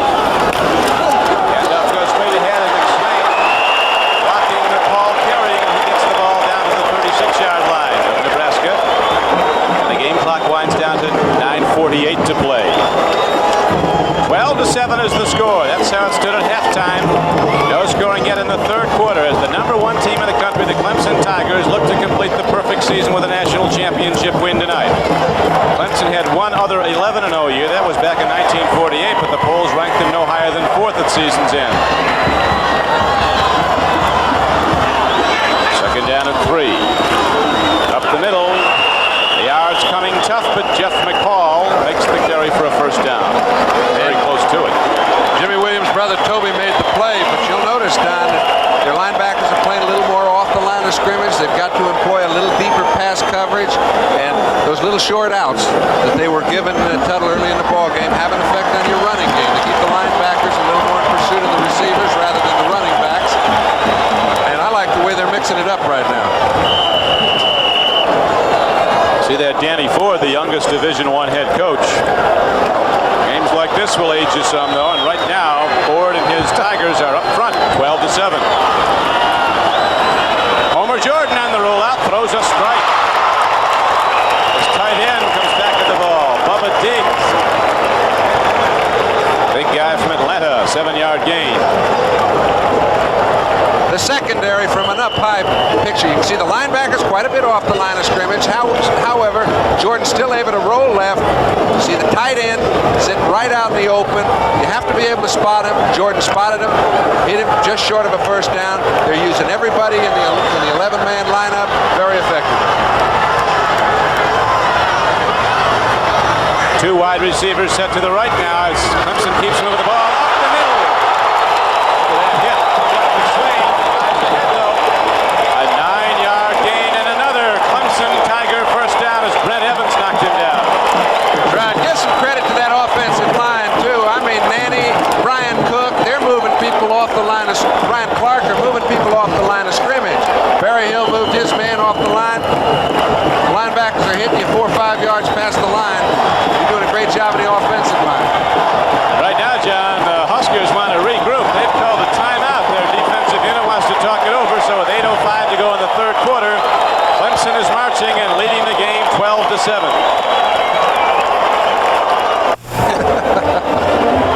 All right, still in the Clemson booth. This next play coming up is going to be featuring the fullback going to the right side of the offensive line. John Brody. Well, let me tell you this, Bob. If they feature the fullback going to the right side of the line, look at Lee Nanning, an All-American tackle who's played exceptionally well, particularly in the second half down, and their whole offensive line is doing a job right at this point. They are. They're coming off the ball like champions, moving out like they heard the starter's gun, and Clemson is playing a great football game. They are the #1 team in the country, at least so far tonight.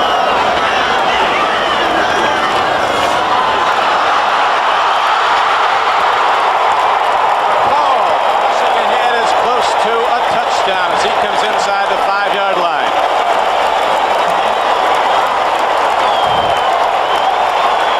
Okay, they fooled him a few times. 77, 70. Brian Clark, great block. Barry Hill, great block. Back just has to run through the hole, picks up another first down. I mean, this offensive line is about as pumped up against a fine defense as I've ever seen. They are doing a great job against a Nebraska defense that was one of the best in the country. As we mentioned, they went 22 quarters, did the Cornhuskers, in one stretch without giving up a touchdown. That's 5.5 games.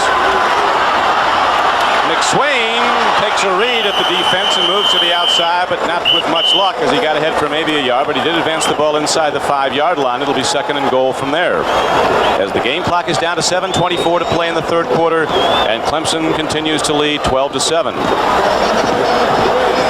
Okay, this drive has consumed quite a few minutes, but I think the indicative thing is that Clemson has picked up 12 first downs to Oklahoma's 5. Now that's controlling the game. When you have the ball, it's pretty hard for anybody. Nebraska, excuse me, I said the wrong group.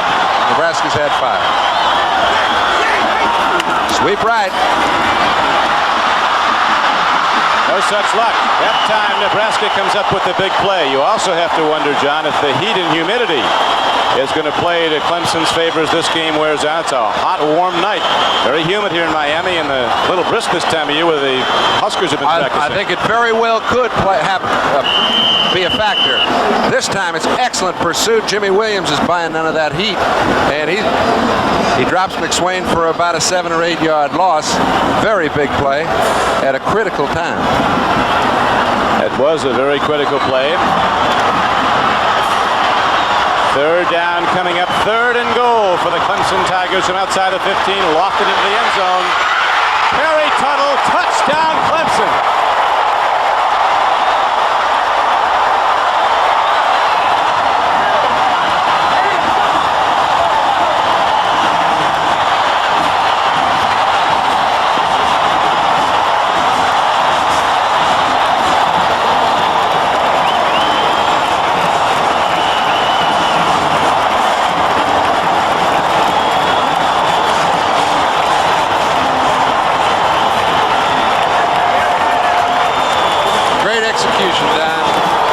Great execution by a fine receiver, excellent quarterback, put the ball right where it had to be. It was a super throw. He had the wide receiver, the All-American one-on-one, and it was no match as the Clemson Tigers extend their lead to 19-7 with 6:12 left to play in the third quarter. Here's Homer Jordan lofting the 6-pointer.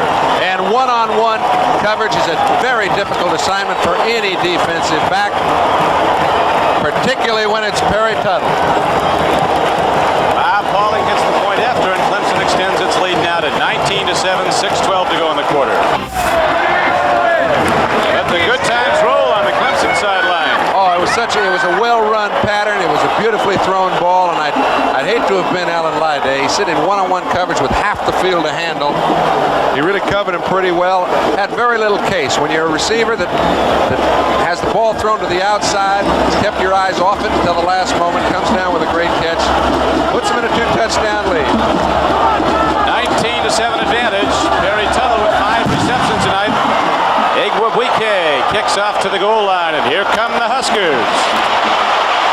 Rozier busted up the middle and gets to the 30, a 30-yard return. And now Nebraska might have to do some pitching to get back in this game as they trail 19-7. You remember Mark Maurer had an excellent game in the last game of the season against Oklahoma.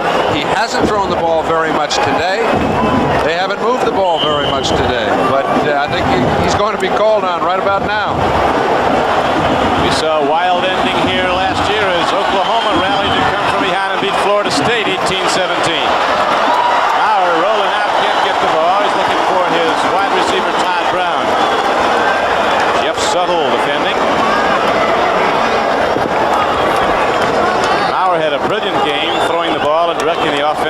over Oklahoma. Didn't throw it a lot. He usually puts it up about 12 times a game as a 50% thrower. We did mention he is troubled by a sore shoulder early in practice, but was running the ball well last night.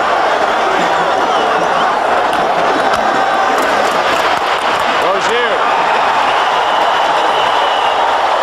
Well, that's 45.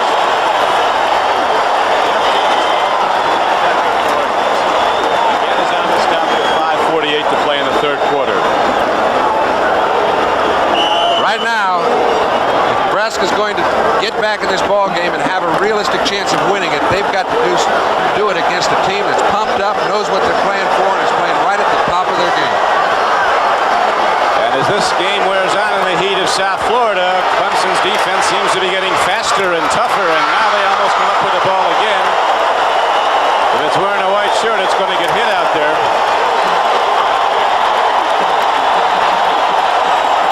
Clemson is sky high. These guys are jacked up 10 feet in the air. Man, it's just like throwing the ball out of a 20-foot well. You've got this many people from Clemson yelling for a group that's playing as well as they are. You've got to make something happen if you're the Nebraska quarterback in order to quiet it down and get something operating. Grant Campbell, who hit 161 yards, punts now, and Billy Davis comes up with the ball at the 31, moves through a crowd, turns the corner, blockers are there, look out! 40, 30, down to the 22-yard line.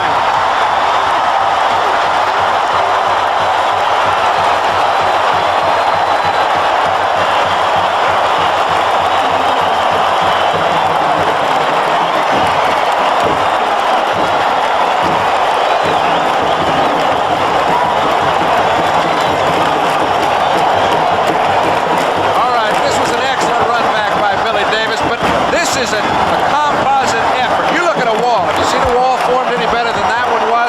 Once he breaks the point of attack, 2 yards after he gets the ball, he's got excellent downfield blocking. It looks like he's cutting into the traffic, but really he got the most out of the play. He sure did. A 48-yard return, and now here's a pitch back. Cliff Austin runs it inside the 20.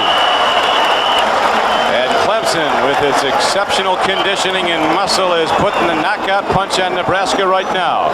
It is a 19-7 game with 4:50 to go in the third quarter.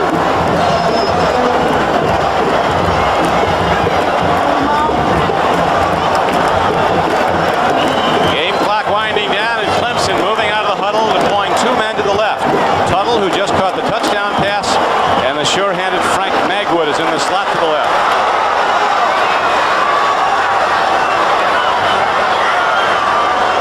Second and 7. High back. Nothing there. A hard hit put on by Jimmy Williams, the All-American, 96. And a penalty marker down also.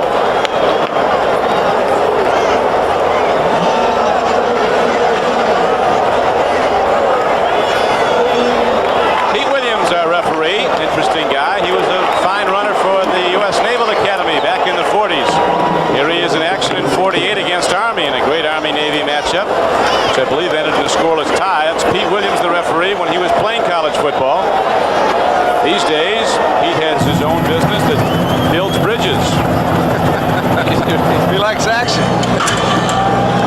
He says refereeing is a lot tougher than building bridges. It's like getting hit by the Clemson defense. Pile driver. Pete Williams steps back into his striped shirt and goes back to work as the referee of the 1982 Orange Bowl on NBC. Don Quickie with John Brody and Bob Trumpy as the #1 team in the country, the Clemson Tigers, have extended their lead to 19-7. Second down and 19. Throwing out. Gilliard comes back at the ball. And little Jerry Gilliard from Yuma, Arizona, makes the play for Clemson. Look at that, Clemson soda. Well, when you've got a guy like Tuttle on the other side, you don't get it thrown to you very often, and when your number's called, you better get open. Gilliard made an excellent move to get open in between the secondary. Came up just a little short of the first down. It's 3rd down and 3. And look at that score, Crick. Pittsburgh has come back, taking the lead over second-ranked Georgia, 17-13. Here at the 1982 Orange Bowl, we have 3 minutes and 23 seconds left to play in the third quarter. The clock is running in Clemson in orange, number 1 in the country, opening up a 19-7 lead. Maryland, long time ago, the last ACC team to win a national championship in college football. Well, the whole world's finding out what Clemson's all about here tonight. They are number 1, and they are good. We'll be back after this.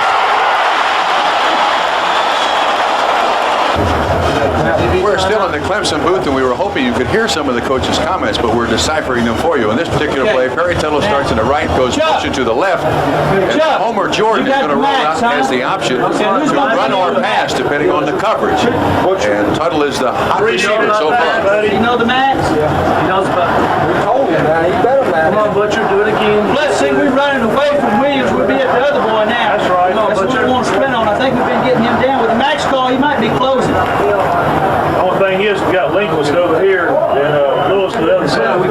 He's hurt. He's limping a little bit. Yeah, they got The corner on our left.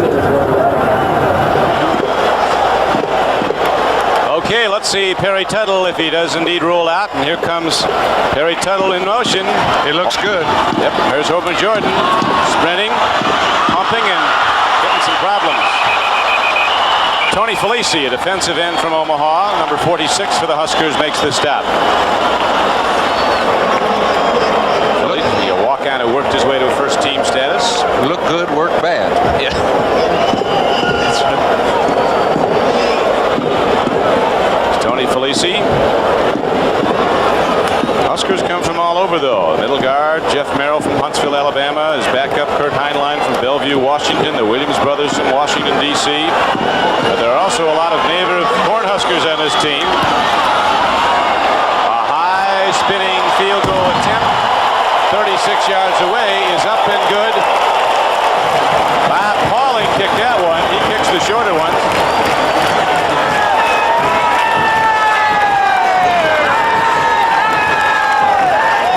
Is the kicker.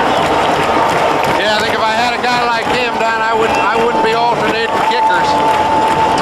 They've done it during the season, but they're going with Igwebuike throughout the game. He's put up 3 field goal attempts, and he has hit all 3. And Clemson, laying further claim to a national championship, has moved in front of Nebraska 22-7. Clemson has been rolling the last half of the season. In the last 6 games, the Tigers have averaged over 450 yards a game offense at 33 points. They didn't expect to score a lot against Nebraska. Appeared to be from the form chart a low-scoring game, but right now Clemson's putting up the numbers. And what's equally impressive, Don, is the fact that Nebraska scored 111 points in the third quarter. The only team they didn't score against was Missouri. They've only got 236 to score against Clemson. 2:36 left to go in the third quarter, though. A lot of time remaining as Igwebuike kicks off, unloads again into the ball, and drives it into the end zone, and Anthony Steele will bring it out from 2 yards deep. Whoa! So this trick play, no good.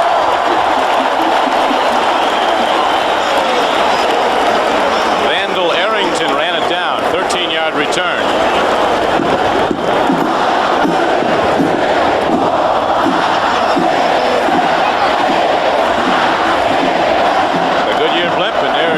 The captain, live shot, high up for Miami.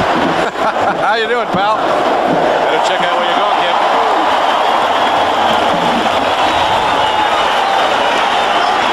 Lauer takes a look, throws over the middle, intercepted and lost. Johnny Rembert had a clear track to the end zone had he been able to hold on to that ball for Clemson.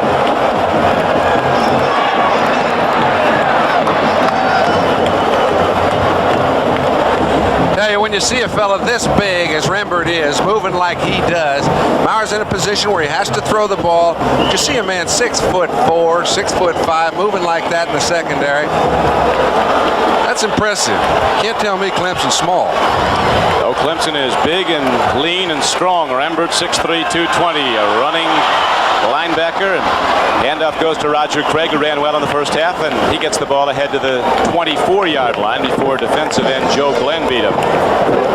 Clemson does well in orange pants, the record shows. Only 3 times they wore them other than tonight. They're doing well. Probably play without them. That's right.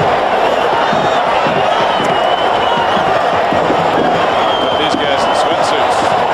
Now, what Tom knows, he knows he's in a situation right now where they have to make something happen. They're pulling out all stops.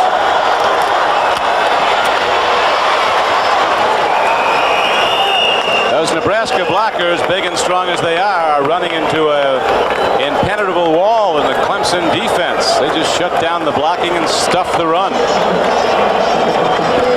They would love to be in a position where Dave Remington, number 50, the center, the Outland Trophy winner, playing on William Perry, could use the strength that he has and make it effective for them to be in a position to win the ball game. They've got to move it down the field a little faster, and they'd like to be able to. Now they put Devane at middle guard. They're trying to wear Remington out. I'll tell you one thing, Remington is something coming off the ball. It's like getting hit by a concrete truck. Hey, at 283 pounds, the kind of speed and quickness that he has. Little Tiger fan, not quite sure what he's celebrating, but knows something's going right. Clemson has 13 first downs this half. Nebraska but 6. Dave Remington, all 285 pounds. Watch him come off the ball.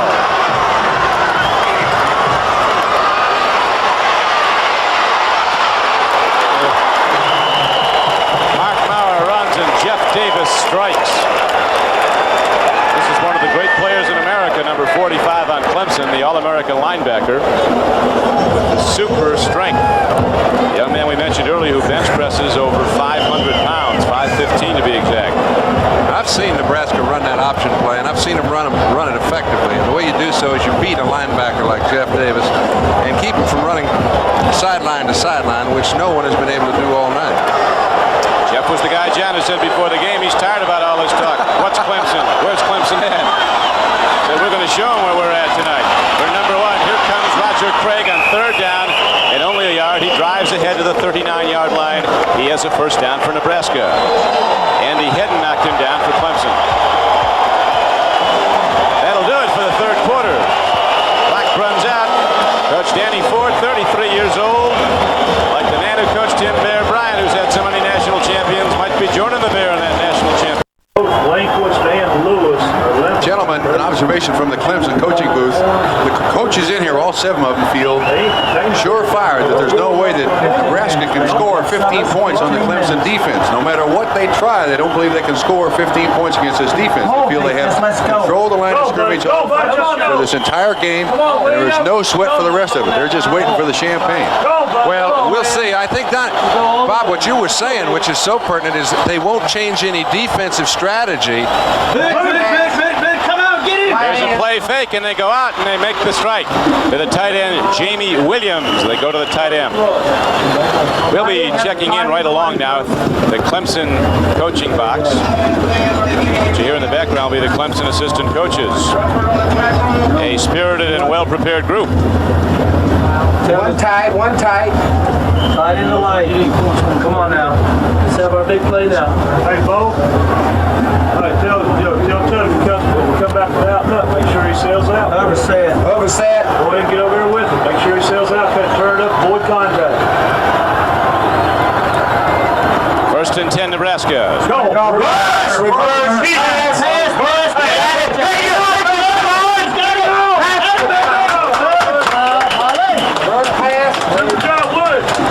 Second.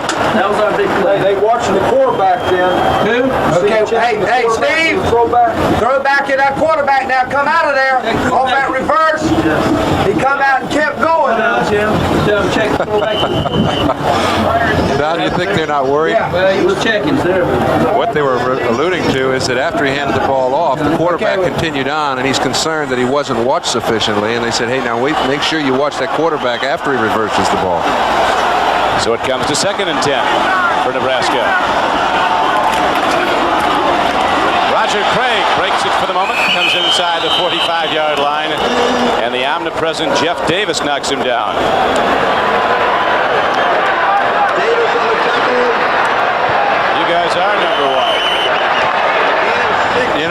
that's a so-far job. I've seen Nebraska play too well in the third and fourth quarter. I've seen them play too well all year. For them not to think, as much as Clemson's staff thinks, they think they can score 2 touchdowns. And they're taking it very methodically. They're moving down the field, once in a while a little trick play. But they don't think this baby's anywhere near over. Well, we've got a lot of time left. 13:40 to play. 3rd down and 4. Moore arcs it up. Todd Brown catches the ball. But they say he got it out of bounds. Incomplete, and 4th down and 4 comes up. Jeff Suttle was defending.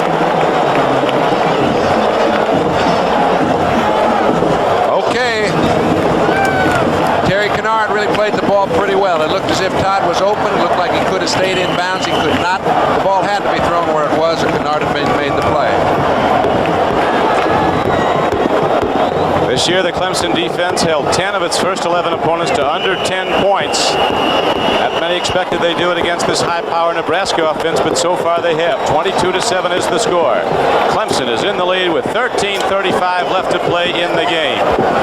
Jeff Davis comes off, and we'll come back after this. The San Diego Chargers are the NFL's #1 offensive team, but the Dolphins haven't drowned yet. They're coming on strong tomorrow. Plus Sunday, the Buffalo Bills take on the red-hot Cincinnati Bengals. The sports ticket for great NFL action. Don Quickie with John Brody and Bob Trumpy back at the Orange Bowl. A little earlier we showed you where Clemson, South Carolina was. And there is where Lincoln, Nebraska, capital state, a part of the great corn belt of mid-America, a state that feeds not only much of the United States but a good part of the world with its vast and advanced agricultural system. Tom Osborne, the coach of the Huskers, with a problem now as his team is down 22-7 and Nebraska forced to punt.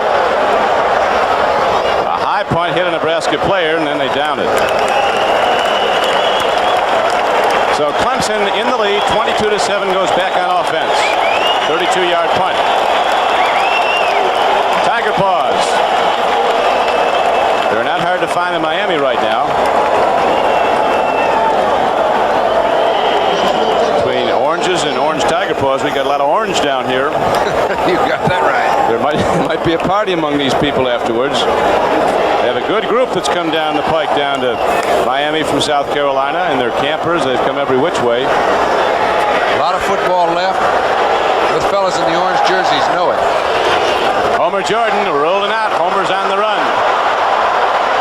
It's the 12th man saves him. He gets out of bounds and takes out a couple of photogs.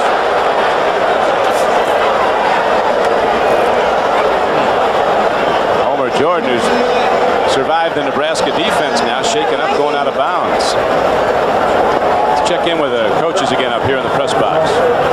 Watch it. Left over 4, 52 over. If they come with press, he's okay. What you got, Nelson? 52 over. Chuck, you got it? Okay, we see Homer Jordan.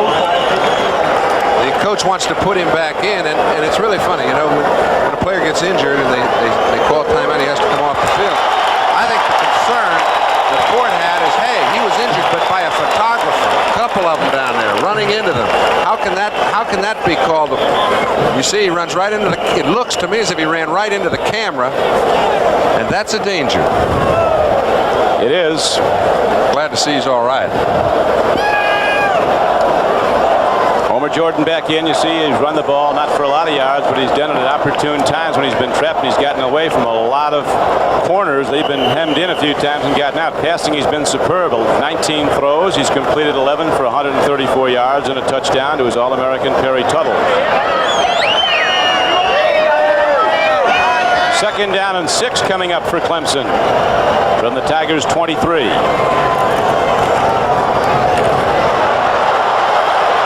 Kevin Mack gets ahead. Close to a first down.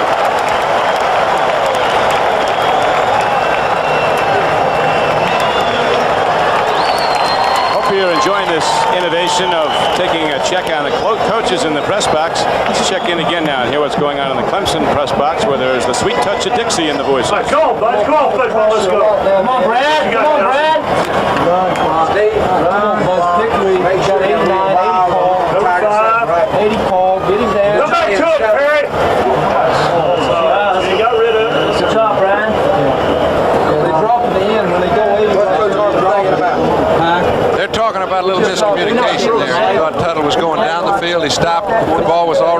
here. Looks like a bad throw, but it's just a miscommunication. Fullback. Coach, so Yes, sir. be afraid of your slant, man. Okay. You should have kept coming there. What you got, Nelson? 46. Turn his hair to 6. 46. That's all we got. Come on, hit it now. Let's go. Hit it. 46. Shit, he's 8 yards deep. Checked. Snap. Ooh, that's supposed to intercept there. Check to 60. Incomplete pass goes to Kendall Alley as Tom Osborne exhorts his Cornhuskers to get it going on defense, get back the ball. 3rd down and 10 is coming up for Clemson. 12:43 left in the game. Well, so many times. How many times have you heard a team that has a little tough luck down the stretch say, you know, we think they played a little too conservatively? Well, if that cannot be accused of Clemson's offense. They put the ball, they've come after Nebraska time and time again. That's what I meant when I said they do not think this game's over. They know they have to move the ball. That's right. They're still attacking. The Clemson Tigers putting the ball up even with their 22-7 lead in the 4th quarter. As they know of Nebraska's prowess, now they can come back, and now Austin runs with the ball. These little defensive backs hit like cannons. Rod Lewis, Tony Felici on the tackle for Nebraska. Here comes the punter out, Dale Hatcher, to kick the ball. The leading punter in the Atlantic Coast Conference this season is a freshman. Of his 40 punts, only 14 were returned. Clemson's Tigers, with the clock at 12:12 to play in the game, go to the punt. Knocked downfield, a fair catch is signaled for and made by Irving Fryer, who is trouble if he takes off with one. He's broken them for touchdowns twice this season, one from 83 yards away. And that's what he was hot about, Don. He thought he should have taken off with that one rather than fair catch it. His partner told him to fair catch the ball. You've got to have people talking to you. We'll be back after this. Back at the 1982 Orange Bowl, the Clemson Tigers came into this game #1 in the country, but there were reservations, John Brody, with a lot of people over there. They're really that good. I think they've proven a whole lot tonight. I think there are always reservations when you haven't had a chance to see a team on national television, which really the Clemson Tigers hadn't been exposed to a lot. But anybody that followed Clemson knew they were strong. Ford felt good before the game. He said, I know we line up at 6'6" offensively and defensively, but I'm just a little concerned when I read this lineup that says 260, 255 standing in front of him. Maurer guns it over the middle, and Jeff Davis had a sure interception but couldn't hold on. The big guy can tackle, and he can run as he's way back deep in pass coverage. That's the first thing he hasn't held on to all night, Don. Now let's take a look. Look at this man. This is 6'3", 305 pounds, playing against the Outland Trophy winner. And a little help from the back. You think he's not after it? That's a freshman, fellas. Last year he's playing in high school. I tell you, he's a delightful guy to be around, too, William Perry. I asked him how big he was when he was born. He said in that 15, 17-pound area. He was serious. Oh, yeah. William Perry, you were talking about earlier, John, is a spectacular athlete, 6'3", 305 pounds. Here's what he did for us the other day. This is a 10-foot crossbar. He goes up and he can dunk a basketball. Look at that big guy. That's 305. They say he can tear into a load of groceries. It would be frighten you. All-American training table. I'd hate to be the bread. Critical time for Nebraska. Pitch back. Rozier has it, breaks tackles, and gets a first down for the Huskers to the 45-yard line. Mike Rozier moving very well. He is a quick, fluid back. Really, that was a fine decision by Rozier. But take a look at the pursuit, all right? William Perry just busted his hump every time that ball snapped to get into the play. You find a man 305 moving from side to side. It's hard to find. Jamie Williams, tight end for Nebraska, losing some weight out there. They all are. As in a first down play, Nebraska comes off the ball well, runs the ball hard, and Rozier gets ahead for 9 yards. This could be another of the great Nebraska tight ends like Junior Miller. This boy is a junior now, Jamie. High school All-American football player and basketball. He's wearing down. And you can see how hot it is. You look at the perspiration coming off all the players' face. They're just sucking it up. They know what this game means to both clubs. And Nebraska's putting on their first real good drive in the 4th quarter. They put one on at the end of the 3rd. They've got to turn it into points. Second down and just over a yard. A pass is up. It's caught by Irving Fryer. He loses the ball. Andy Hedden puts on a hit. Irving Fryer isn't getting up. Now he is.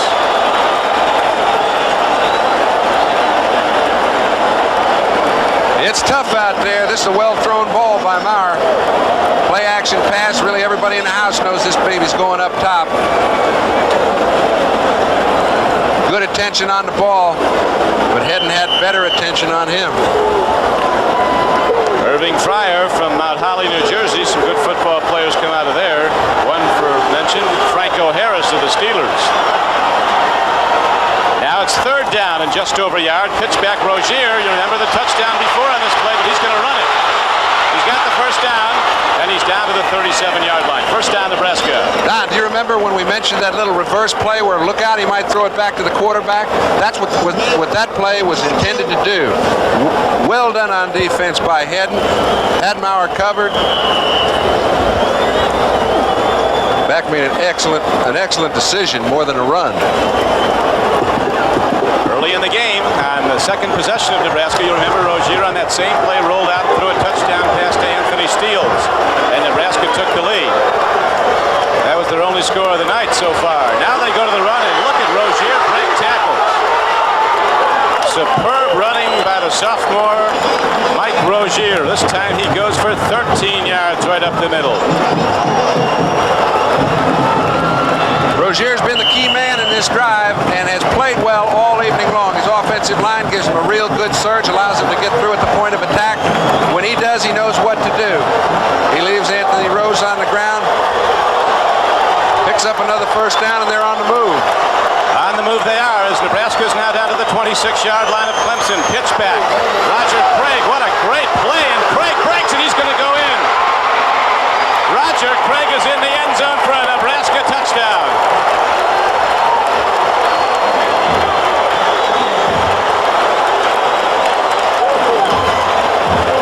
A calm has come over the Clemson coach's box. Well, that was just a beautiful run. It wasn't anything that had to do with a badly structured defense. But look, these guys are here to play. They made a fine drive the last time they had the ball. This time they turned it into points. You take a team like Nebraska that's come back from a 1-2 start with 8 straight victories. No way they view it over. 9-15, 26 yards, touchdown, and this brings up an interesting decision on Osborne's part. He's now 9 points back.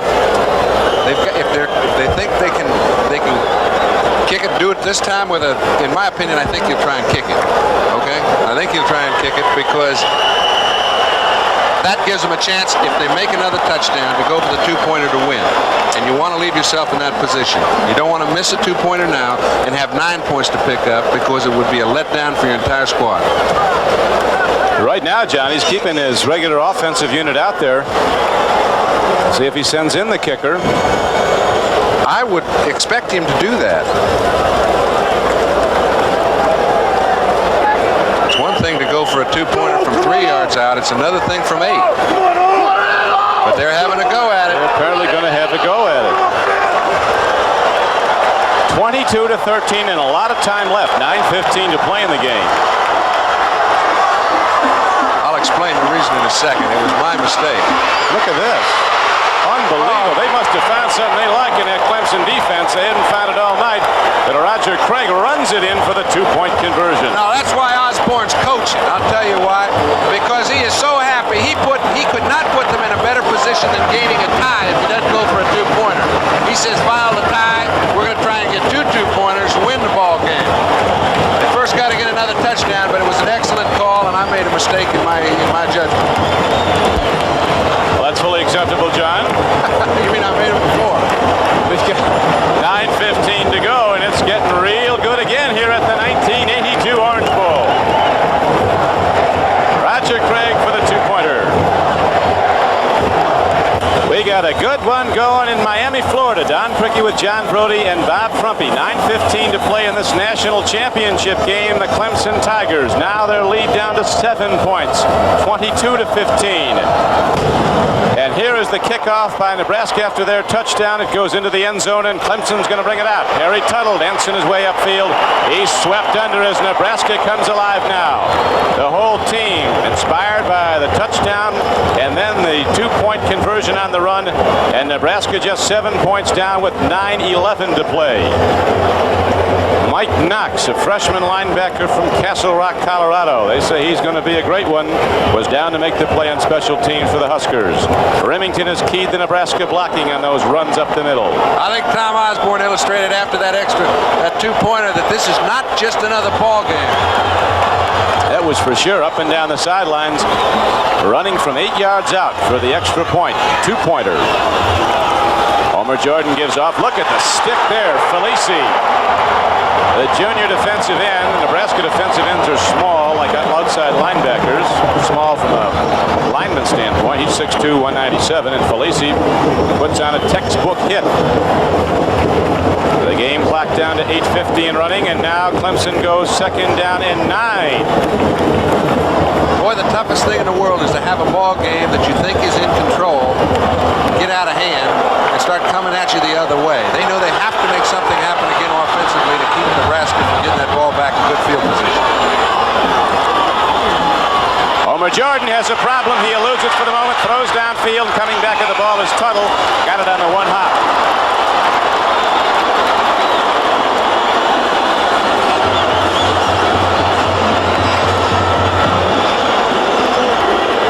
It was 77, as we mentioned, at kickoff time, and very humid. I don't think it's gotten any cooler as the night's worn on, John. That's right. Here's a man that keeps his cool. You remember when asked whether he caught the ball in the end zone earlier in the ball game during the first half? He said, no, I never had it. He also knew he didn't have that one, handed it back to the referee. Let's go back and get another play.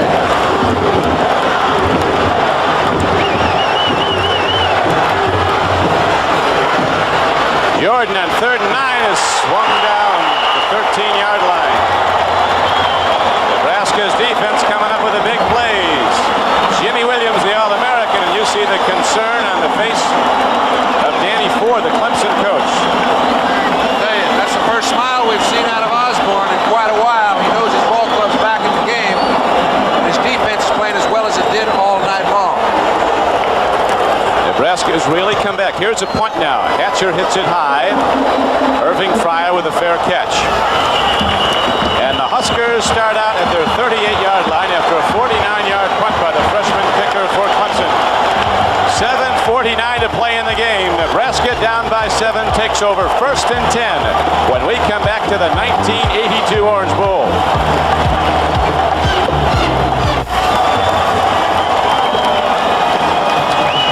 Back at the Orange Bowl, 7:49 left to play, and Nebraska has back the ball.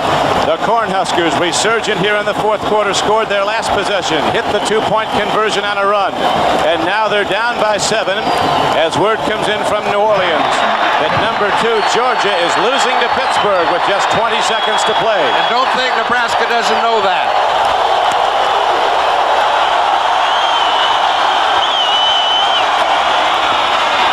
Rozier takes it up the middle, and there's a penalty marker down as the Cornhuskers bust open the middle, but a penalty marker comes in. All-American Terry Kennard was on the stop for Clemson. The winner of this, very definitely, if it's Clemson, will be national champion, and quite possibly if the Huskers come back to upset, they'll be the national titles.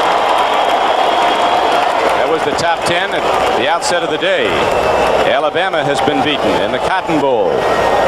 Georgia's losing with seconds to play in the Sugar Bowl. Clemson still standing tall atop the list.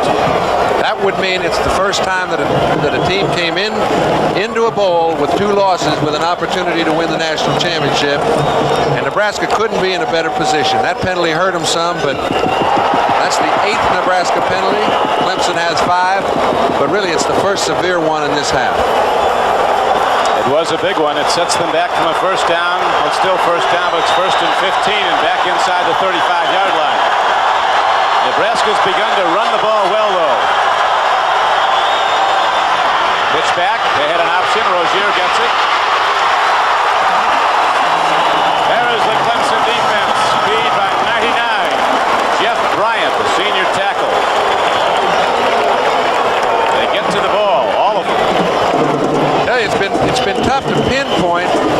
one Clemson lineman.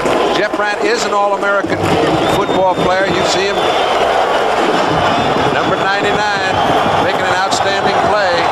The cream does rise to the top in the waning minutes. Well, those waning minutes still have a lot of time left. 6:48 to play. To the run hard goes Mike Rozier, the 5'11", 205-pound sophomore from Camden, New Jersey. Came to Nebraska out of Coffeyville Junior College in Kansas. 6.5 minutes remaining in this game, this 1982 Orange Bowl game. Perhaps that much time between right now and the national championship, and the champion being crowned here at the Orange Bowl. 3rd and long 4.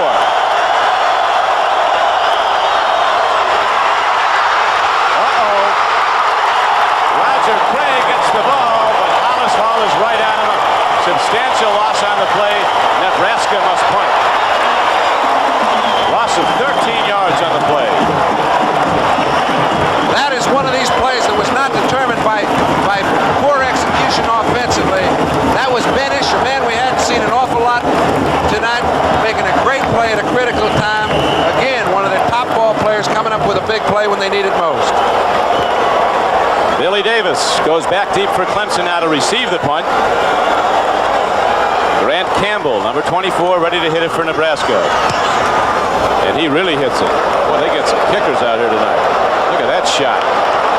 Right into and out of the end zone. 50-yard punt. And Clemson goes on offense, 1st and 10 at their 20. Let's go back to Bob Trumpy and check in with the coaches. All right, the Clemson coaches got a second breath, if you will, with that big defensive play. They still don't believe that Nebraska can score that extra 7 points to tie the ball game up. Enthusiasm picking up a little bit.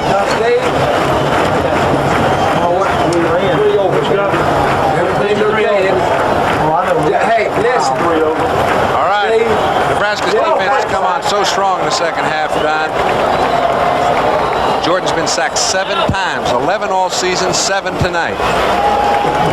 They've tackled him for losses. That's Homer Jordan trying to roll out. Has been knocked down, particularly in the second half as Nebraska's generated the rush.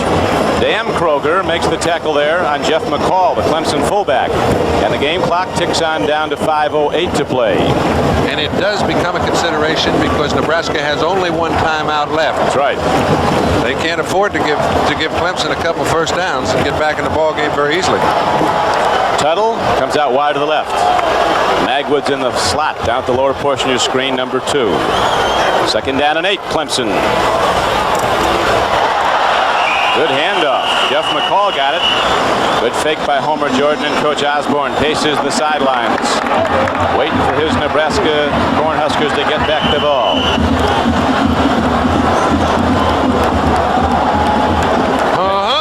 Final score in, Pittsburgh defeats second-ranked Georgia 24-20. The whole year's history, pal. These next 4.5 minutes determine the outcome of the winner. Indeed. This, the final game of the college season, turns out to be the biggest one of all. Handoff up the middle. Jeff McCall carries it across the 30-yard line with 4:08 to play.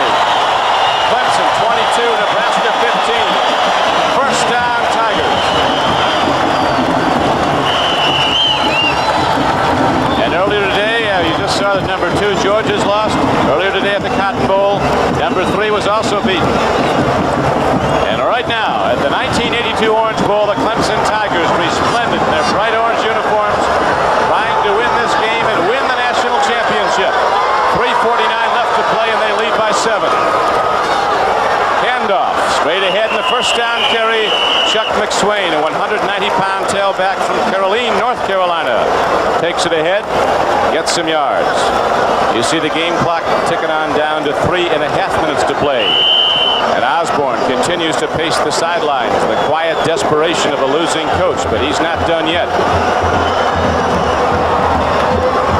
This ball game's had it all, and I'm sure we've got quite a bit left. 2nd down and 6. Tigers loaded up on the right side.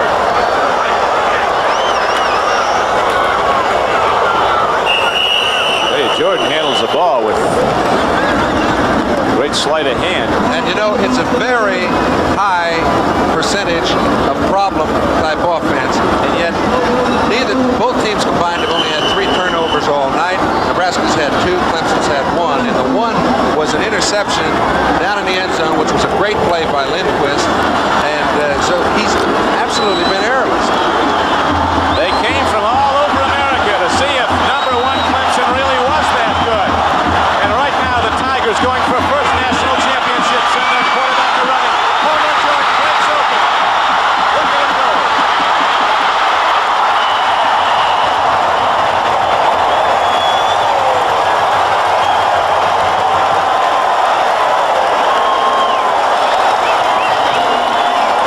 When they needed it most, Homer Jordan gains 23 yards.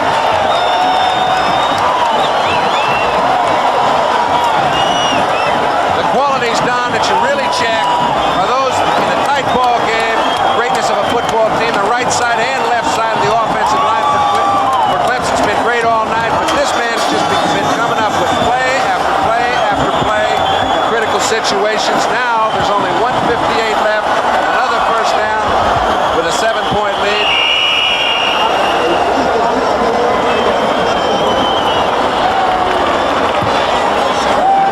We're number 1, and right now the Clemson Tigers surely are with 1:53 to go. We're not over yet.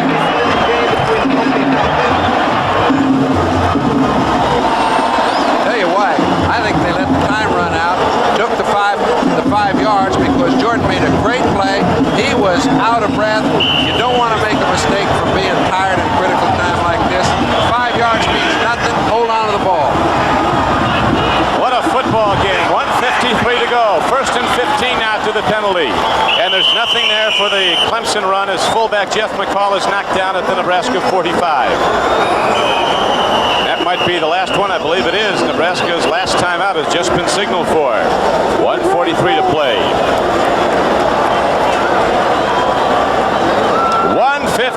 1:43 to go, and Clemson looking for the national championship that's eluded them so long. A minute and a half, a little more away. The Clemson locker room, and Goosey number 1. Their coach told him to be loosey-goosey, Danny Ford did. They were. Well, they're apparently loose, but they're surely still number 1. Yeah, they need the Lucy in front of that Goosey. I think that's a necessity. Both these clubs trained to a fine edge. They've not played in 6 weeks prior to tonight, but they've been drilling the whole time coming up to a championship night. Homer Jordan on the sprint out. Calls his own number again, and Homer's down to the 40 and stays in bounds. Tom Osborne and his Huskers out of timeouts as the game clock is down to 1:30 and running.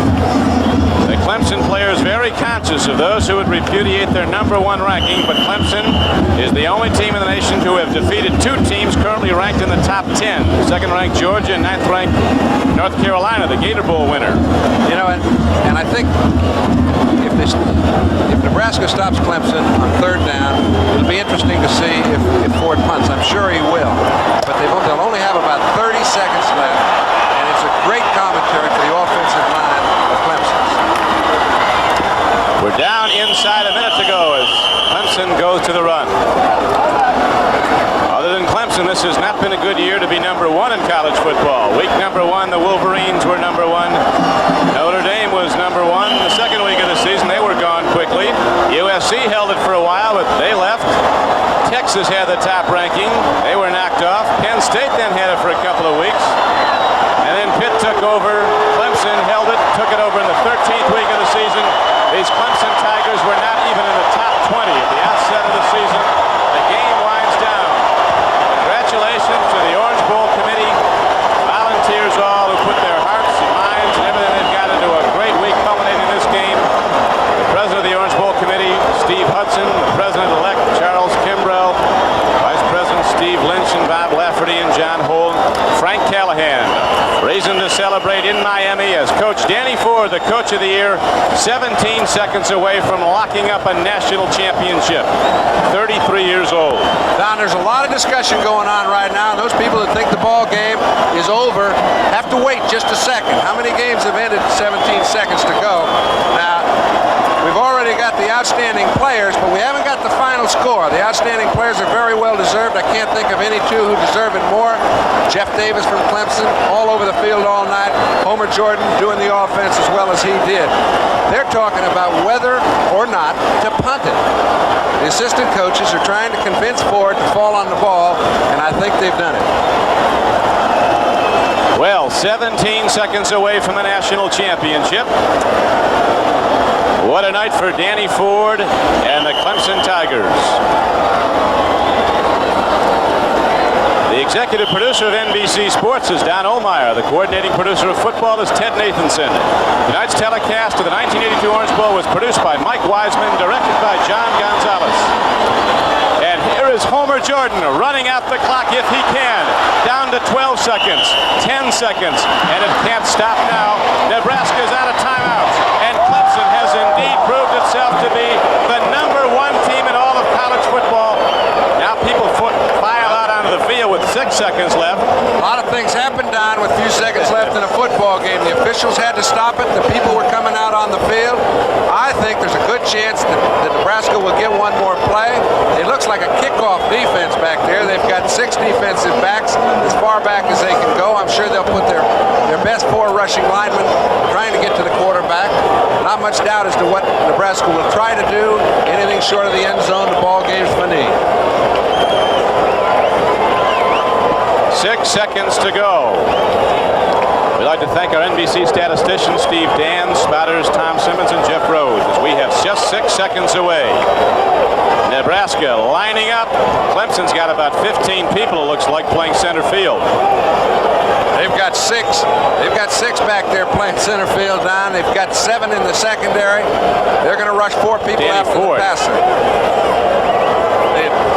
Danny's concerned. I've seen too many ball games. You can just go one year back. J.C. Watts wins in the last few seconds of the ball game. Ball games aren't over until it's over. All right, 6 seconds to go. Maurer throws it up for grabs. There's 5 defenders back there, and Hinton knocks it down. The game runs out, and Clemson wins the national championship of college football.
As Danny Ford leads the Tigers into the locker room.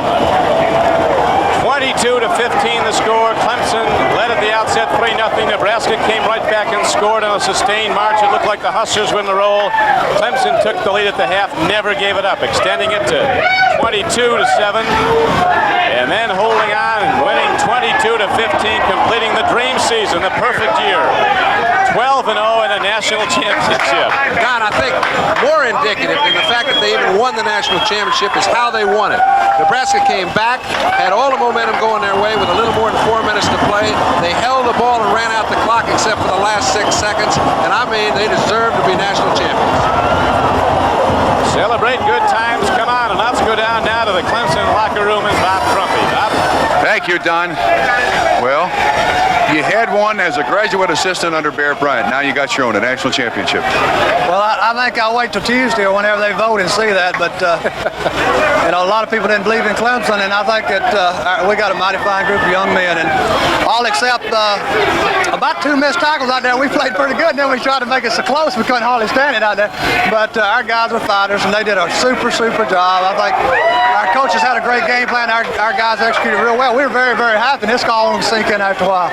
Danny, I got to ask you tonight, what was the turning point in the ball game? When did you feel that all of a sudden Clemson was beginning to play its game? Well, I think when we thought they came at us pretty good there the first drive they had. They moved it pretty good. It scared us a little bit. We watched them in warm-ups. They're a lot quicker than we thought. We thought we'd be a little bit quicker than them, but I think they got tired a little bit quicker than we did. And early in the second quarter, you could see them gasping for air a little bit. And we felt like we could get them in the fourth quarter then. And the punt return was a very big part of our football game. But we didn't get 3 points out of it. But we did, I know, just a great job. All our fellas did a great job. As always in this situation, you pass out plaudits to a great many people. Where do you start? Well, I think first of all you got to start with all these mom and daddies and these boys in here, or these young men, because without their mothers and daddies they wouldn't be here. And then you got to start with their players. Then our assistant coaches did a great job. Then you got to start with the wives of all the coaches who let them coach all the time. And we had a great university, Clemson University. Congratulations. Back to the booth with Don Cricky and John Brody. Thank you, Bob. And there it is, a national championship for Clemson. The game, everything it was cracked up to be, coming right down to the wire, and Clemson proving to the world they are indeed number one. Congratulations to Danny Ford, to the Tigers, to everybody who backs this Clemson football team. They did a masterful job tonight at the Orange Bowl. A great game again, the 48th renewal of one of the hallmark events in college football. The final play of the game, this is an earlier touchdown. And here are the highlights as they all come up very quickly, but in the end, it was Clemson. Now for John Brody and Bob Crumpy, this is Don Cricky. Glad you could be with us at the 1982 Orange Bowl. Good night, Happy New Year.